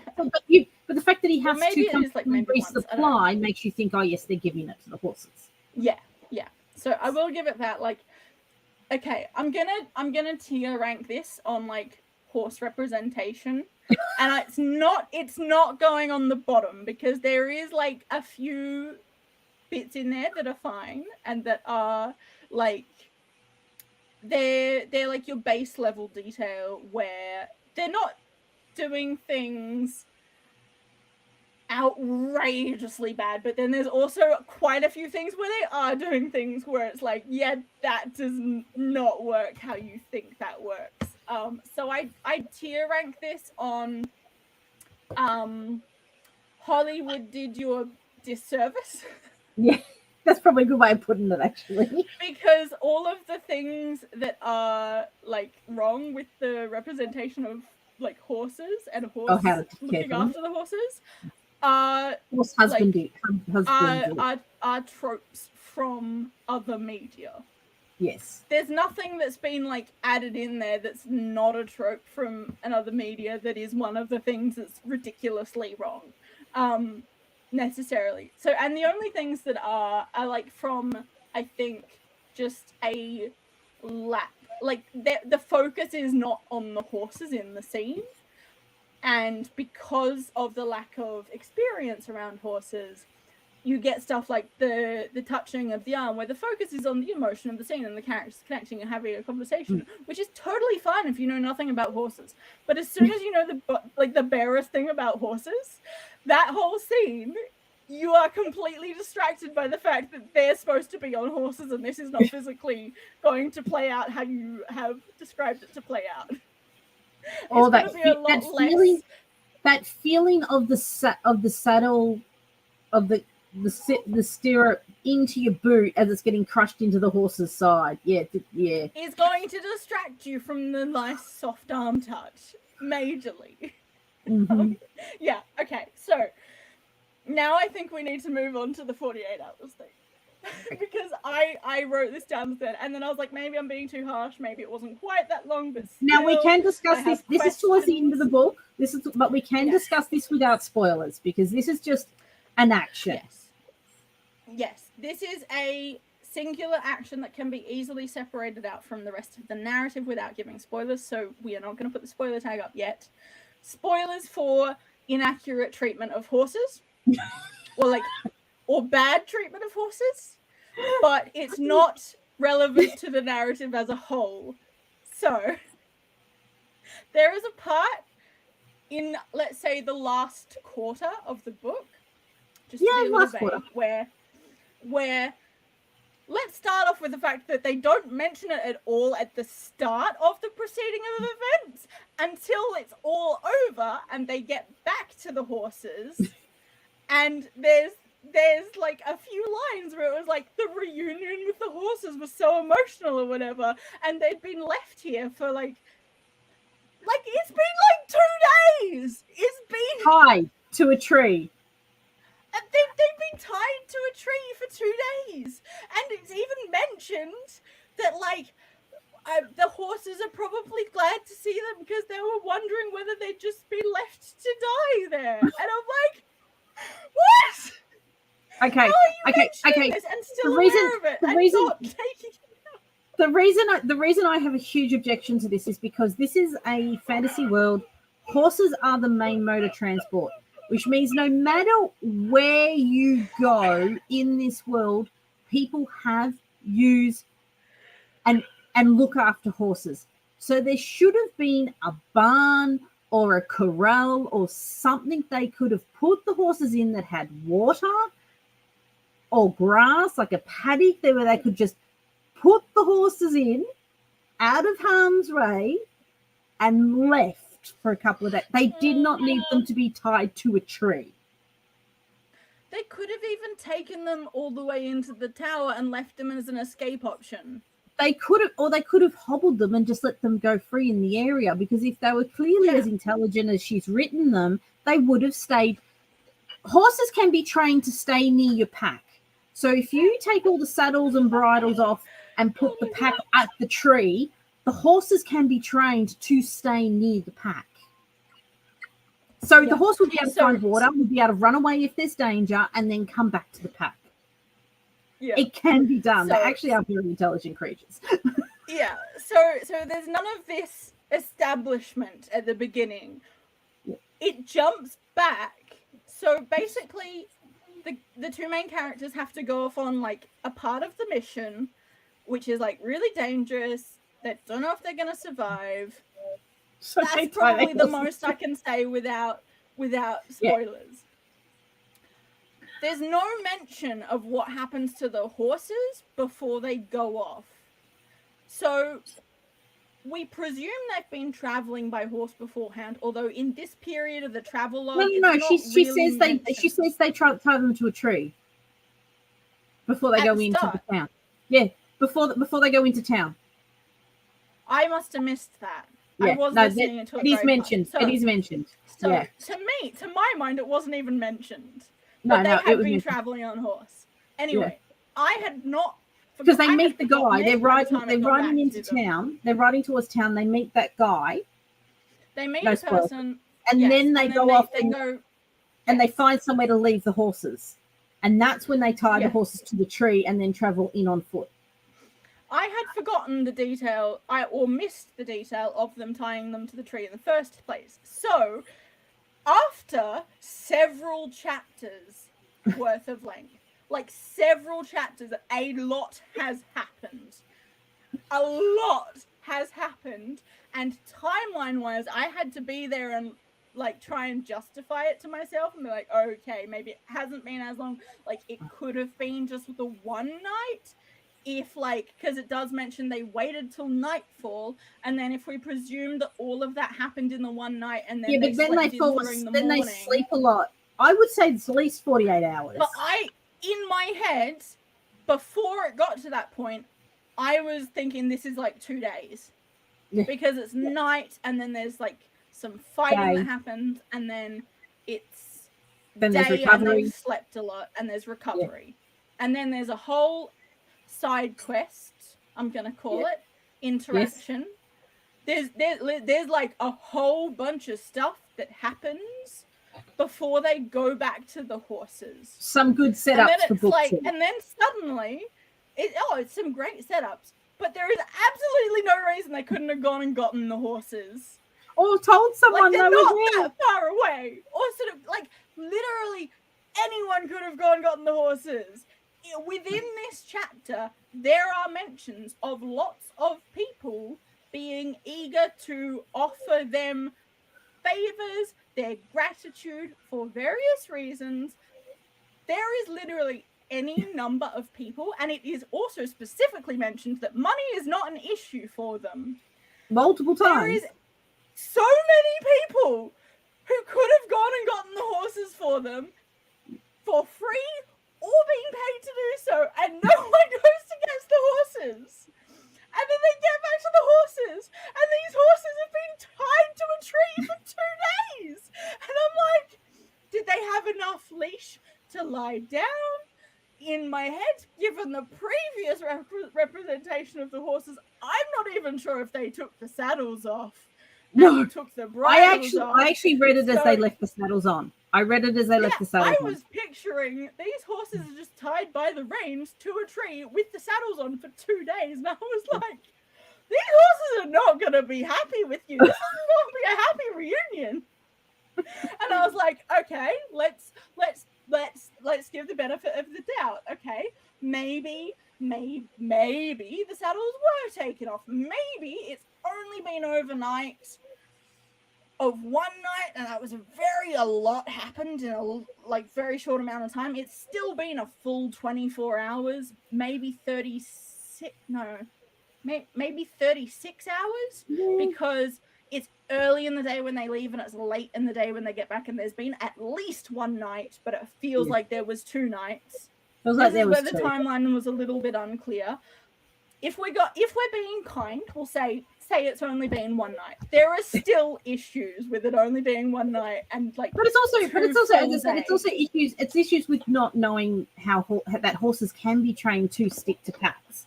You know, they can be trained not to wander. So they could have just let them go in a field, hidden their gear somewhere. The issue is twofold.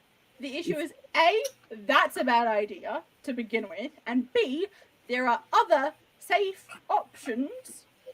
And actually, the issue is threefold. And the issue is, thirdly, as we've seen by the other details happening on the story, that was unnecessary. So they get back to these horses. It's been at least 2 days. We've been talking about horses for like 45 minutes now, and we're still not done. But it's one of the main critiques I have of the entire book, so I'm going to go with it.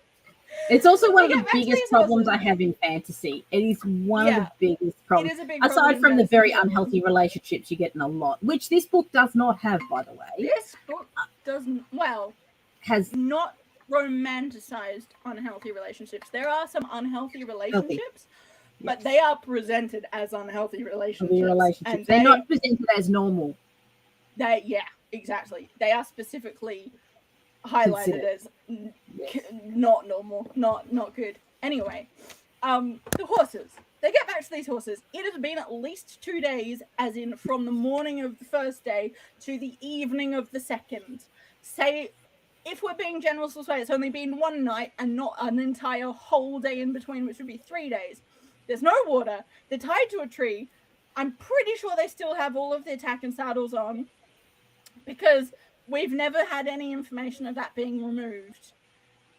If we're being generous, we'll say they've been, like, the saddles, everything's been taken off and put, like, next to the tree. They're tied to a tree with, like, a halter and a lead. Yeah, do they have the string so they can get up and down? Yeah. So even if that's the case, I have questions. Do they have enough room to lay down to properly rest? It's been at least one night, maybe two. Horses do lay down to sleep. They can nap standing up, but it is not like they're not going to be well rested. Which is why you see. Why you see in the movies where they have the string, in westerns where they have the string of horses with the horses all along the string. They actually have space to move up and down that, so they can actually rest properly. That's literally what they're for. So like, if they haven't been able to lie down to sleep, then, and there is specific issues with it being a tree that they are tied to, because that causes specific issues. Like, if they were tied to something else, you could maybe give it a pass on other grounds of, like, them having room to move, like in those Western things. But they are tied to a tree. This is one of the few solid details that we get. They have been there for at least 24, possibly 30, at least 24. I read it as around about 48. Most likely 36, and it feels like probably 48 hours. They don't mention them having any water or anything to drink. They don't have any food. In fact, it specifically mentions the fact that the horses probably thought they'd been left there to die, which implies that they definitely don't have any water or food. In which case, these poor horses, and like, whether or not they have enough room to lie down causes a specific issue either way. If they haven't been able to lie down, they've barely gotten any sleep, and they haven't drunk or eaten in like 48 hours. And that makes for very generous. If we're being very generous, it's maybe 24, 36 hours. That's still a long time. It's still a very grumpy horse. These horses are about to be the main mode of transport all the way back to, like, a different kingdom. Like, they have a long way to ride. It's like a week's ride, at least. Was it a week or 2 weeks ride? It was about a week, I think, at that point. I can't I remember. think it's about a week's. I think it's about a week's ride. But they took the long way back. They took the long way back. Maybe it's 2 weeks.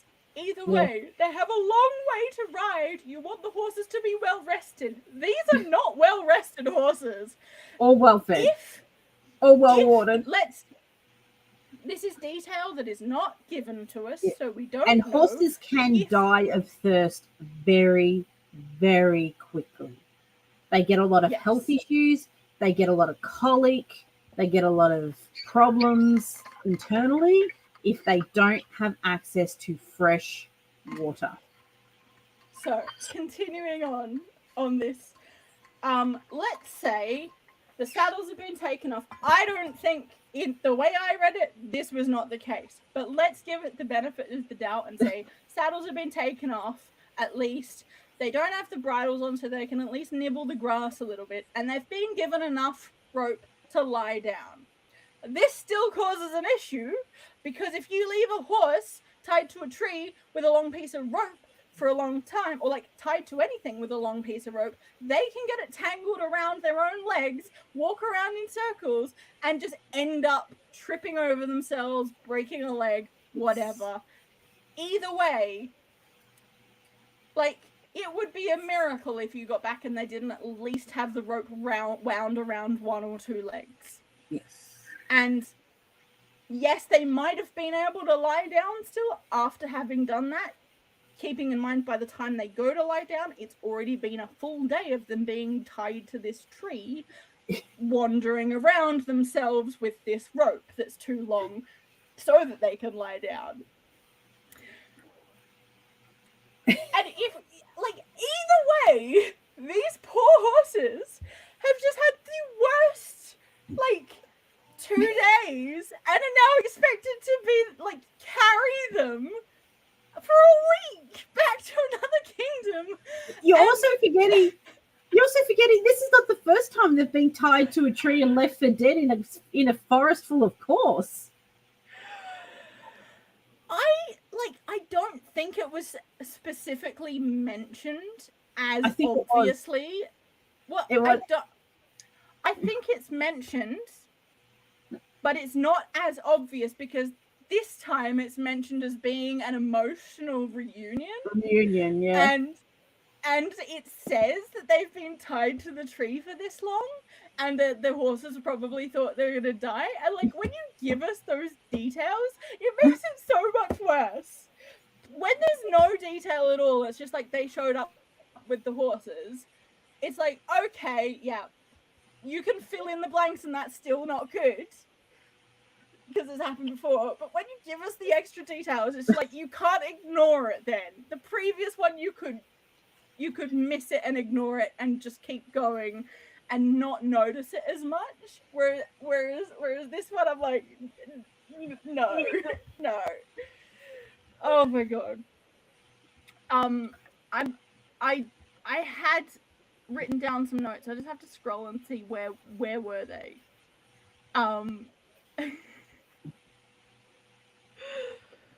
Okay, here's another thing, is that I will give this a slight pass, but I would have liked them to have mentioned the fact that they acquired a tent, because the tent just shows up and they didn't have it for the rest of the time they were traveling, and you just have to assume that they just bought it the last place they were when they mentioned resupplying. They never mentioned getting a tent specifically, and it shows up and I was like, when did they get that? I will give that a pass in that, like, there is a vague time provided where it could have logically been acquired. I just would have liked to have been mentioned. Yeah.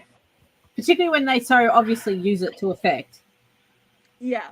Particularly because they're using it. Yeah. It's like it pops up when it's needed without any prior mention. It just appears, which is something that I like. That also is a thing that could have been fixed in copy edits.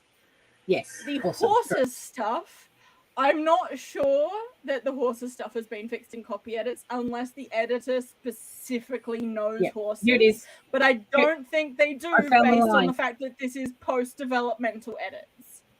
We backtracked to a small creek we passed earlier, tied off the horses, and stalked quietly back through the forest on foot. Okay, so They have a habit of tying their horses to trees. now this causes other issues. Okay, maybe they have access to water in that case, which means they're maybe not as tired. But if they're tied to a tree and have access to water, there is still danger involved in horses potentially falling in water and not being able to get out because they're tied to a tree. In a forest full of course. In a forest full of zombies. Yeah, look, their chances aren't particularly high to begin with. So I had missed that line and forgotten about that line in the 5 chapters before the horses are mentioned again. Oh, that one, yeah, because then they go through the whole adventure in the forest and then they get to the town. It is literally 5 chapters. So by the time you get back to plus the horses, I think there's a Lorcan chapter in between somewhere. Yeah, so it takes a while. There is, yeah.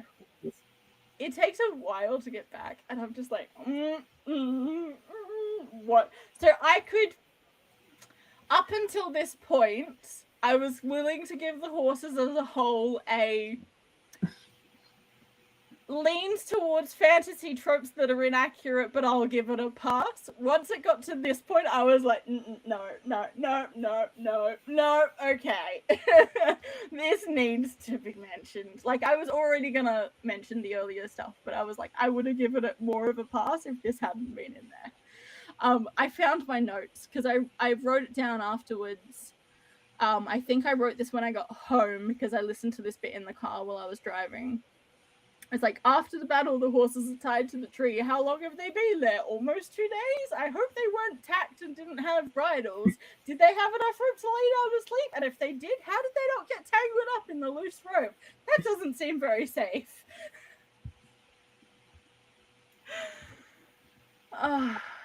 And then there's the tent appearing, and I was like, when did they get a tent? Also, I had the question of, so I'm willing to give this a pass as well, but it is one of those things where it's not necessarily an issue, but I have questions because they don't mention why. And I think this is one of the areas where the more vague approach to sort of timelines and details needed just a little bit more specificity, and this may have been fixed in copy edits. We're not sure. It may have been mentioned in copy edits, or it may have been mentioned. I just didn't notice it. Well, what will actually be interesting is when we do finally get copies and read them again. I reckon it'd be interesting to do a little recap to see what's changed. Yeah. Well, yeah, I'm interested to see how much of this is not in the final version, because it'll be hilarious. And we're gonna have to get a wriggle on, because it's 11:15, and I really need to get some sleep tonight. Yes, and I'm not sure whether Emma's going to join us or not, but she said she might try, but I've been up since 3, guys. I didn't go to bed till 3:40, so. You were waking up around the time I was getting to sleep, so probably. I do actually think we were commenting in chat at the same time. I saw that you'd commented, so I wasn't gonna send a video, and then I saw you commented. I was like, nah, someone's awake anyway. I had considered. I'd been watching that video and been like, this is really interesting. I want to put it in the group chat. Renee might see it when she wakes up in the middle of the night. But then I didn't bother because no one had been active, and then I saw that you reacted to something. And I was like, oh, I will put it in. What we might do is we might round up the discussion. We might leave the spoilers until after it's released. Should we do a spoiler chat with Emmy as a? Yeah. I think after it's released. Emmy Q&A? Yeah. Okay, let's not do any spoilers for this one. So finish your thoughts on the tent. We're at 10. And there was something else. We're at 10th. So the one other thing that this isn't necessarily an issue, but I have questions. Why does the race that have powers to just kill people at will have a fucking gallows? They don't need it. I did have that question myself. So this is just one of the things where I would have liked it to be answered specifically so that I could have been It like, is kind of okay, it is it's for kind of that. answered in the fact that as a race they don't like using their powers so much. So the reason I'll give But it there's a always pass is one because person that enjoys that shit. well, exactly. Like I'm like there could have been like I'm interested to see like that's an element of their world building that I felt didn't get explored particularly very much. Well, here's a question.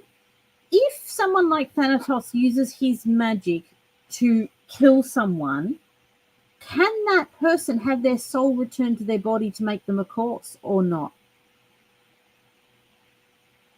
Because if they didn't have the gallows and was using their magic, there would not be the situation at the end of the book.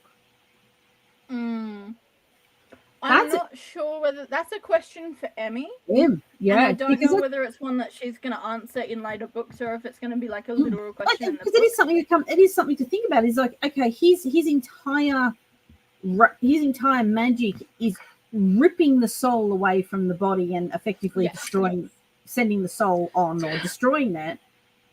But corpses are created by their souls being brought forcibly back into their decaying body. Well, see, I would lean towards yes, they can still be resurrected because he doesn't destroy the soul; he just separates it from the body and kills them that way and releases it.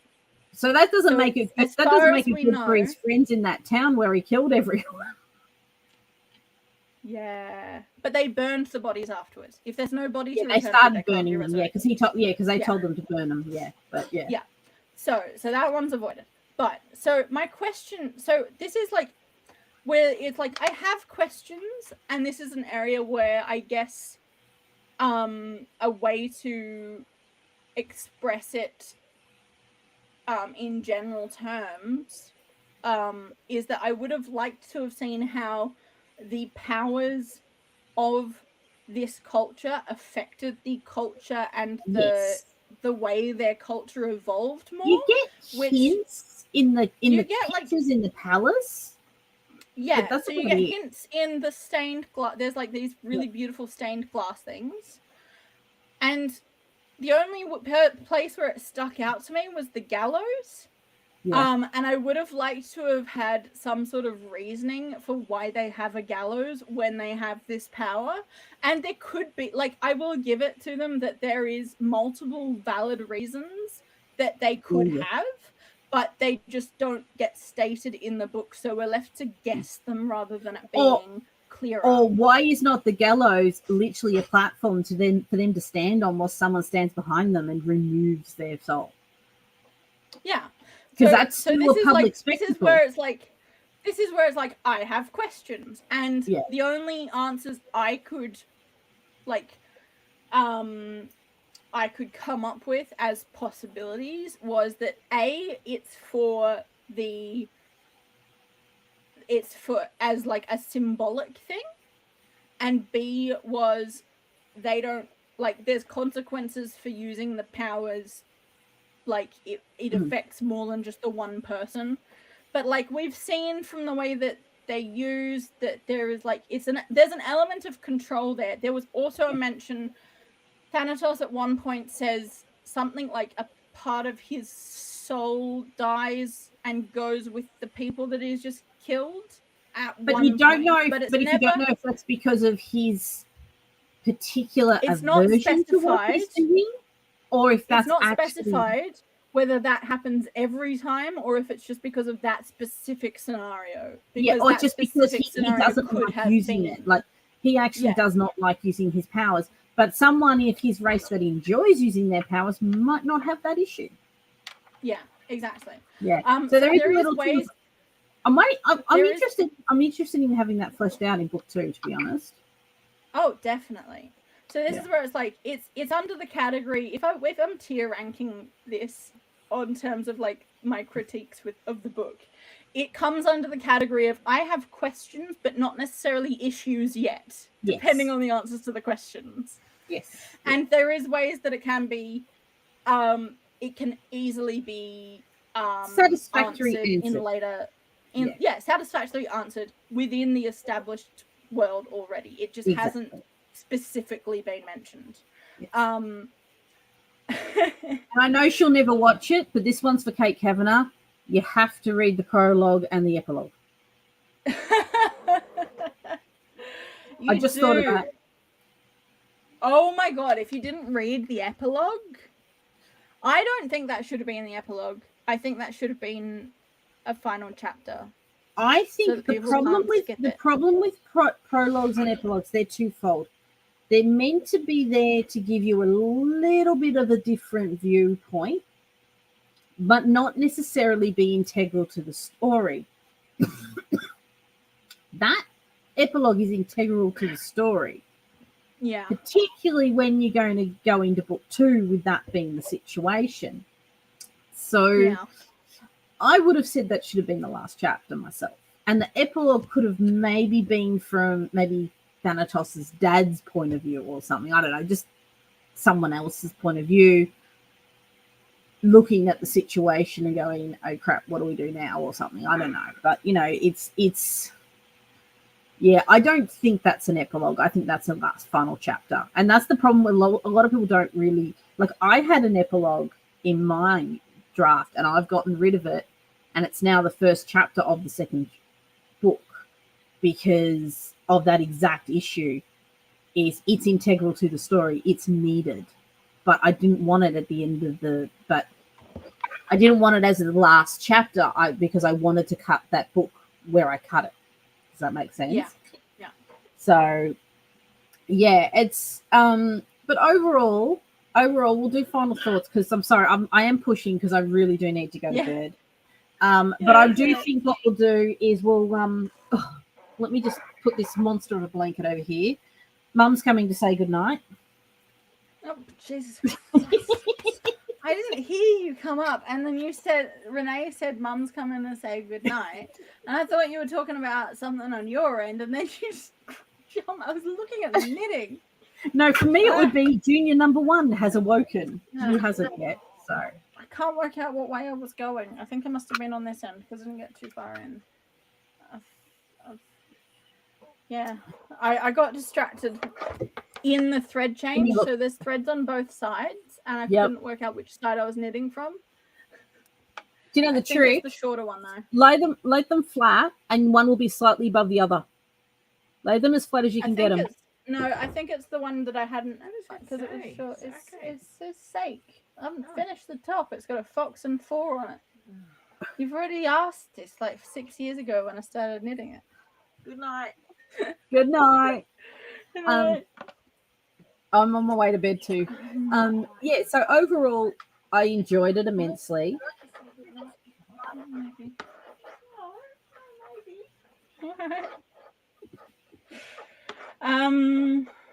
Sorry, what was that? I said overall thoughts.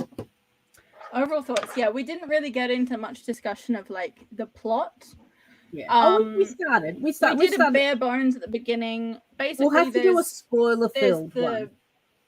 Well, yeah. So, in case people missed it at the start, because I can't remember how much detail we gave.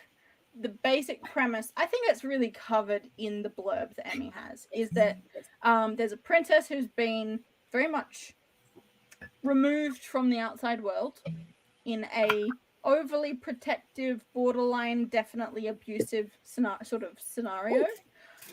There is a prince with powers of death who is not popular with people at large because of his powers and because of historical wars.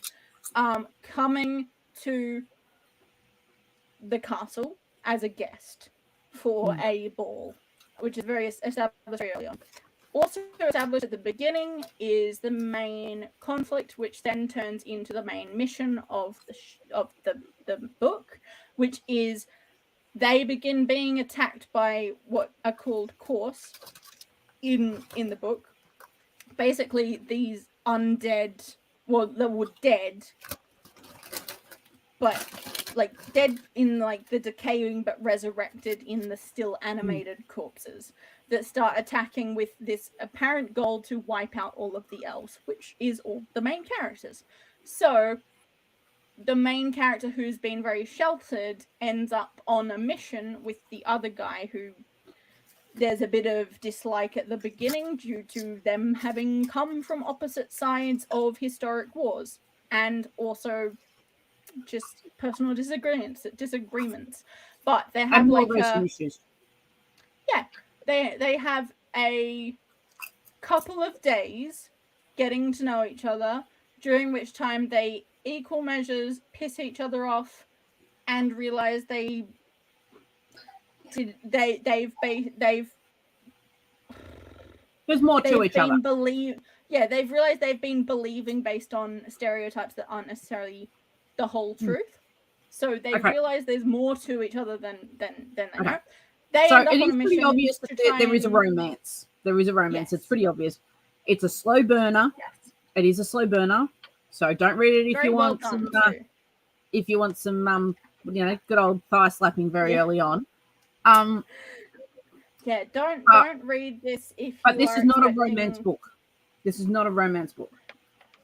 If you're wanting like a Court of Silver porno level stuff, this go get a romance book. But if you're wanting say they did Court of Silver porno but actually had a plot in there instead of it just being completely porn, this is a good book to read. So if you want something like Sarah J. Maas, where it isn't full of abusive relationships and plot holes that are romanticized, and just gratuitous sex for no reason, apparently. Nothing wrong with sex for no reason. We're all adults here. Nothing wrong with it, but it's the plot level. It's porn without plot, basically. Marketed as having a plot. Unresolved textual tension did a Subbook Tinkerer review. I don't know if you've had a chance to watch it yet. It is so funny, but they put it perfectly. They said, what did they say? A lot of author-tuber books are very thirsty. This is not thirsty. Yes. Well, this is it's got thirst. It's got earth. It's got a lot of earth. This is thirsty. Yeah, it's thirsty instead of thirsty. That's hilarious. Okay, we just. I love Erst. Erst is your friend. We just invented that as a tagline now. It's Ersty instead of not thirsty. Yeah, I love it. Yeah, I love it. Okay, so plot-wise, the plot is really well done. Hayden, we're talking of a book that's going to come out mid next month called Ashwood and Brimstone. Yeah. We're not doing the usual sprints tonight. We're actually doing our book review. Yeah, and we've also decided to not actually get to the spoilery parts this stream. Yeah. We have talked a lot about specific details and issues that we have that are relatively minor, but they sprung out to us because it was the horse stuff. But all the stuff that we've mentioned that's been specific has been not relevant to the overall plot. Yes. It's relevant in as much as it's relevant. It's not important to... I think this might be the first time I haven't done a spoiler review ever, and it's actually killing me. Right? I know. So overall, we're getting to the wrap-up because we both need to go to sleep. Overall... I'm eating chips now. This is how tired I am. I'm just eating because it's... Yeah, and because I won't shut up. It's fine. No. Go back to sleep. I saw eyes. Overall, oh no. Hopefully they're still asleep eyes, as creepy as that is. Overall, the plot is really well done. The relationships are really well done. Okay. Oh, we didn't quite get to talking about the mother. Okay, we'll do that next because that's spoiler. The mother falls very much into spoiler territory. So what we'll do is when we do our spoiler review version, we will get Emmy on to discuss for the second half, hopefully, because she was hoping to come tonight, but she had a clash.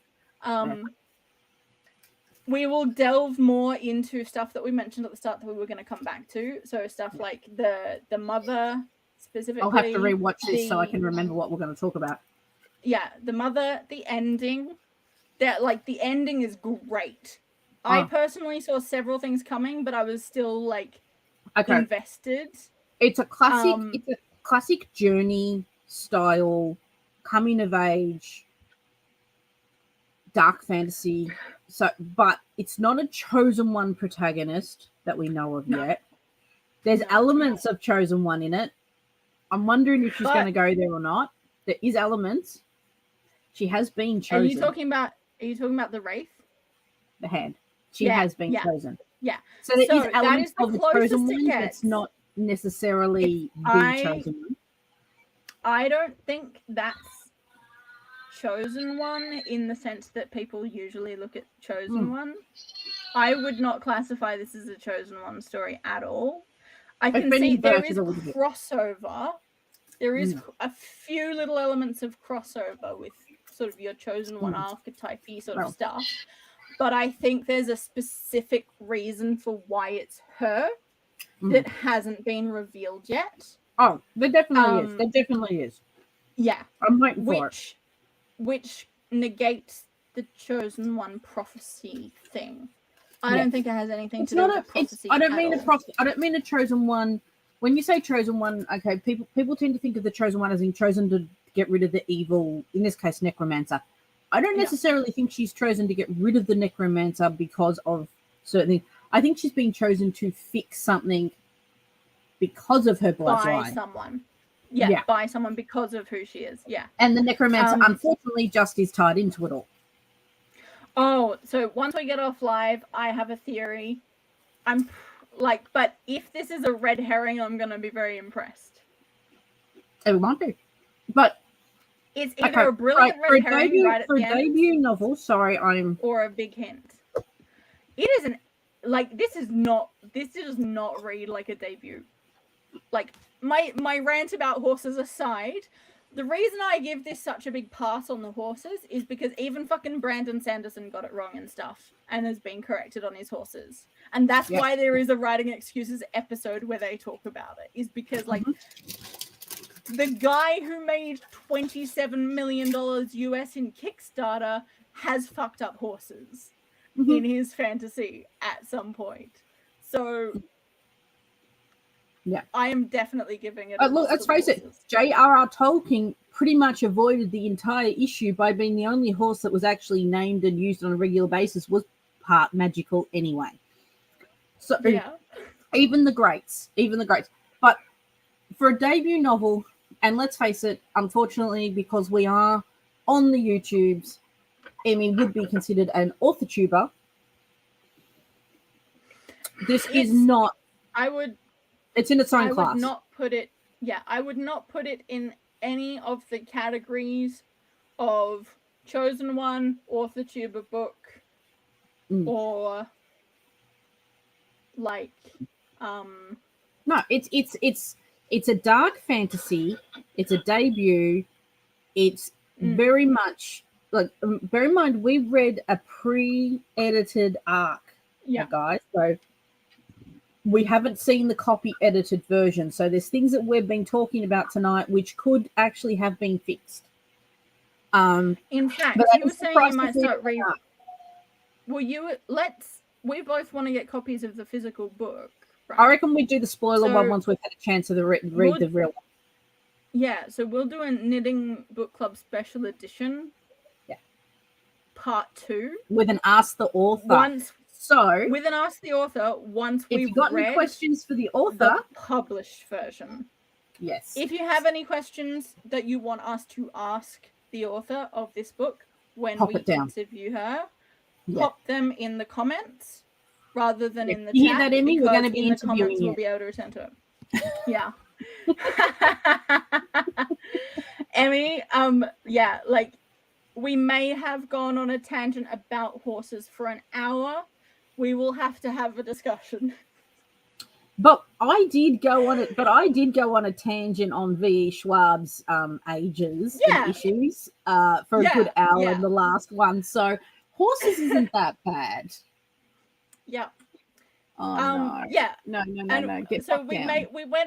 went on a tangent for an hour about it. However, since you're here, I will summarize, and I've already said this previously. I will summarize before you go back and watch it if you haven't already. That overall, we are giving you a pass on any horse issues because all of them fall within standard fantasy tropes that get it wrong, that are often repeated incorrectly. So it would fall on a tier ranking of Hollywood did us dirty, basically. So even though we talked about it for a lot, it's just because we get very passionate and enthusiastic, and it was kind of funny to discuss. But overall, I would not take the amount of time of stream taken discussing that as representative, and this is for everyone, I'm not just talking to M now, this is for anyone watching. I would not take the length of discussion on horses, and I'm pretty sure I've said this multiple points throughout the stream by this point, as a reflection of how much of an issue it is in the book, because it is like a very minor one.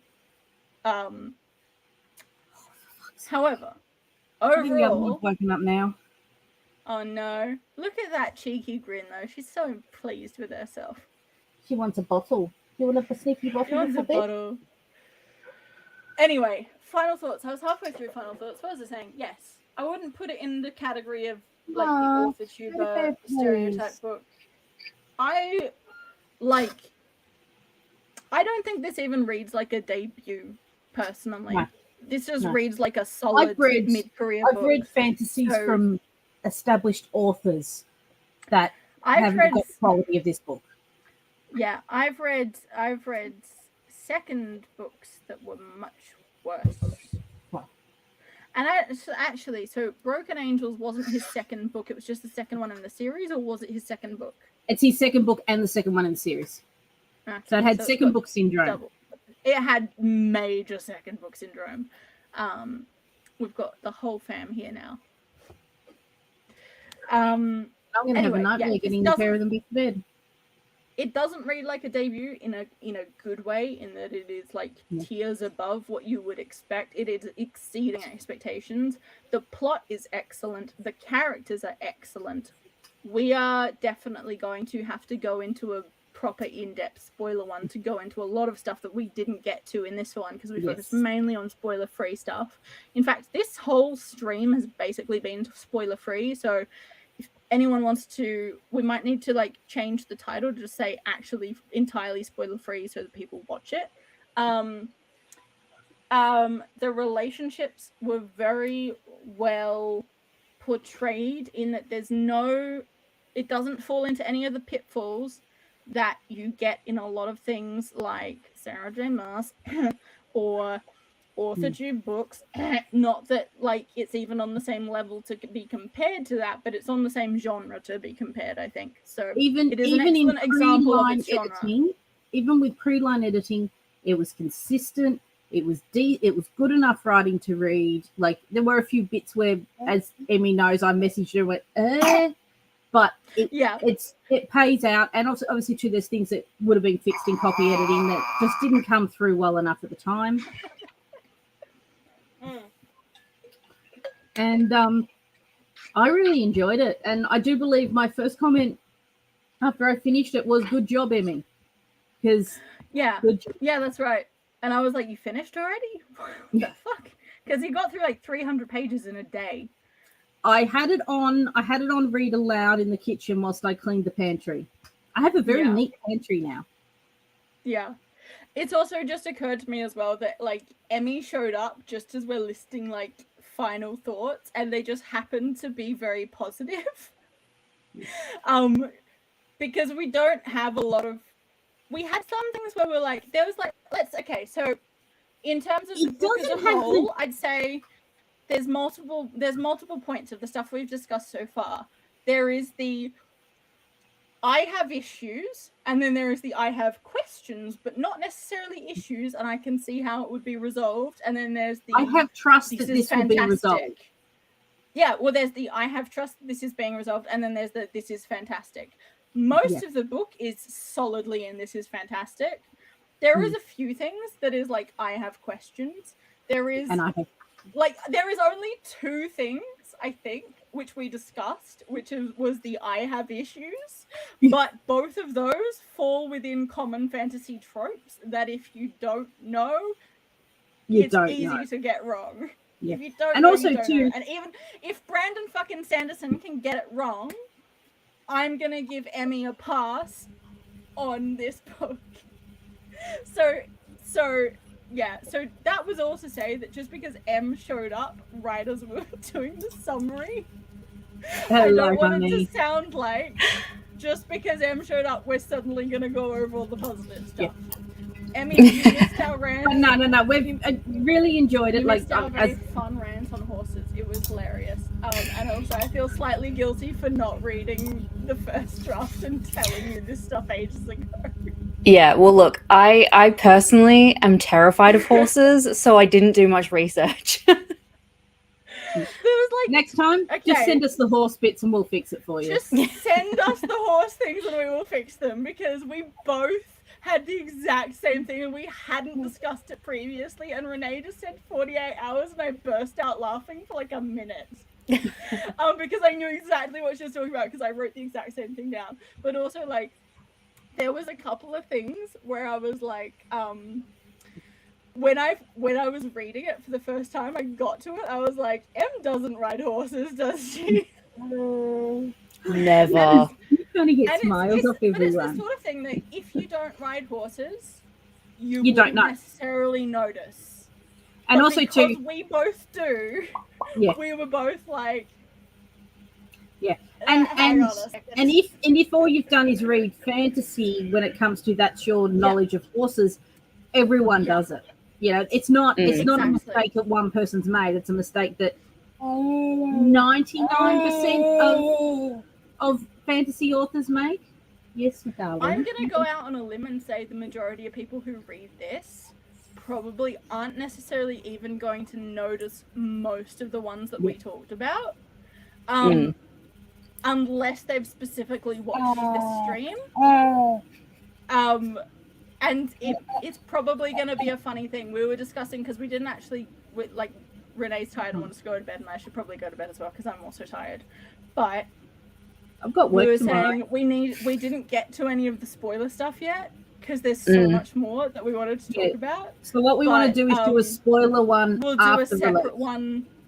Yeah, we'll do a post-release second read spoiler discussion, and we'll get a bunch of questions and have you on for like the second half to go over stuff. But overall, and it's funny as well, because I know I said in my Instagram post, like, don't worry guys, we won't be blowing smoke up M's ass, and then the timing of when you showed up just sounds like I've done the exact opposite. But look, I will say this. I have read traditionally published books that don't read as well as your pre-copy edited manuscript did. Yeah, I'm gonna say this as well. Thank you. In that we've gone for 2.5 hours now, and we talked about horses and stew for an hour, because it's one of the only things that we actually could find an issue with in the entire book. And the fact that I can nitpick. The only things that we can nitpick are like common fantasy tropes. Shows that like and we did discuss in like sort of non-spoilery, pretty like brief terms a lot of the other stuff. Shows that like the fact that we're not nitpicking other stuff in that, and we didn't get to the spoiler stuff, because like the spoiler stuff is stuff that's cool for discussion, but there's nothing in there that we can, like, the only things that we were like, why is someone doing that, was then answered later in the book. So instead of it being like an issue with anything, it was like perfectly foreshadowed.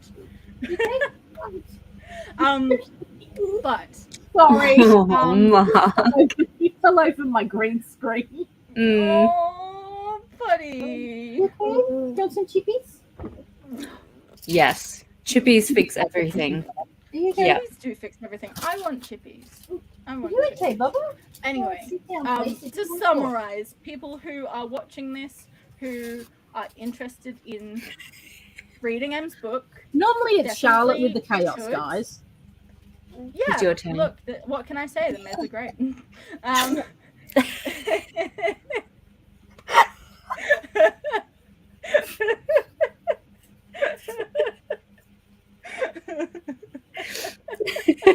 It's not all over my wrist now. For people, just to try and summarize so that we can actually finish up, because chaos is evidently ensuing. In the chaos, in the house, yeah. If you are someone who likes reading a good fantasy, I'm not even going to say enjoy reading a dark fantasy, because I don't think you have to enjoy specifically dark fantasy to enjoy this book. No. I think it is like just a solid fantasy book. I think dark fantasy is a good description for it because of obviously the situation with the because of the course situation and the yeah, it's definitely more of a gateway into dark fantasy, I think. Yeah, than it's sort of actual. It sits somewhere in the sort of border between regular fantasy. It's not like as happy-go-lucky as regular fantasy can be, but even that gets like some dark fantasy. Anyway, if you enjoy fantasy, we got to say goodnight because I have nappies to change and bottles to make. Yes, go get the book. Get yourself a copy. The cover is gorgeous. The map is gorgeous. Now, the writing have you got is enough for pre-order gorgeous, yet, and Emmy? the plot is excellent. I can't put it on pre-order because I'm you're not doing the going through ebook as KDP. pre-order? No, I just don't want to deal with pre-orders. I don't want to deal with that stress. That's fine. Okay, no, that's fine. So when it gets released on the 13th of April, go get a copy. Just over 2 weeks. I will re-edit when I re-edit the title for this book, for this stream. I'll put the link in below because. Sorry. Put the link below to follow. Actually, I've already got it.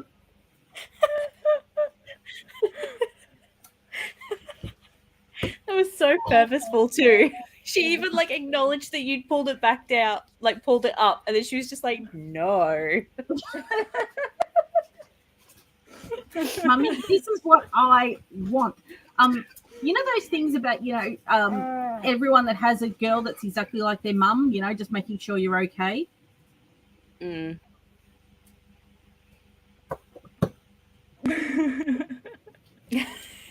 yes. Yeah, I pretty much finished what we were saying anyway, but go get a copy. You'll enjoy it. The plot is great. The characters are really well developed and explored, I think. There's some really great world building that is outside of your standard fantasy without feeling like alienated or anything. It's really like the world is really beautiful to explore. And it's got elves that don't have bows. Yes, it has elves that don't have bows. Yes, and we won't mention the horses. Look, I set it up so that the horses could die at any second because I mean, you may have just pushed that like a little bit too far. Well, you know what? Horses, in my opinion, are big and scary. You could always have them die of malnutrition in the second book, and me and Charlotte would perfectly understand that. Yeah, that's 8. I just didn't write every fucking 2 seconds of the day. I know. It's minor. It's a very minor thing, and it's only because we know. And it's not necessarily a fault of the book. It's just a fault of the fantasy genre that it's perpetuated through. Yeah. The damn it, we will change it. The good thing about it is that while to us it sticks out as like a big thing, in terms of the overall book as a whole and plot, means nothing. It is not important enough for that detail being wrong to impact anything in the plot, aside from maybe the traveling taking a little bit longer because the horses are dying. And there's only really one point where that could be a possibility, but like outside of that, it's not something that impacts the plot in a way directly. it's like an indirect detail. It just happens to be like a little bit inaccurate, but it's fine. It's fine. Anyway, guys, thank you all for joining. Thank you for joining. We will be back with more because this book is like definitely deserving another read with the proper copy edits and everything. Come say good night. Night. Night. Oh God. Bless you. Yeah, okay. Mummy's wrist is covered in snot. I know. On that note, guys, thanks for joining us. We will be back for a part 2, which will be spoiler filled. And if you Spoiler have filled and delicious. for the author, pop them down below, and we will drag her ass on the next one for a proper discussion. Yes. Quick questions in the comments. Bye.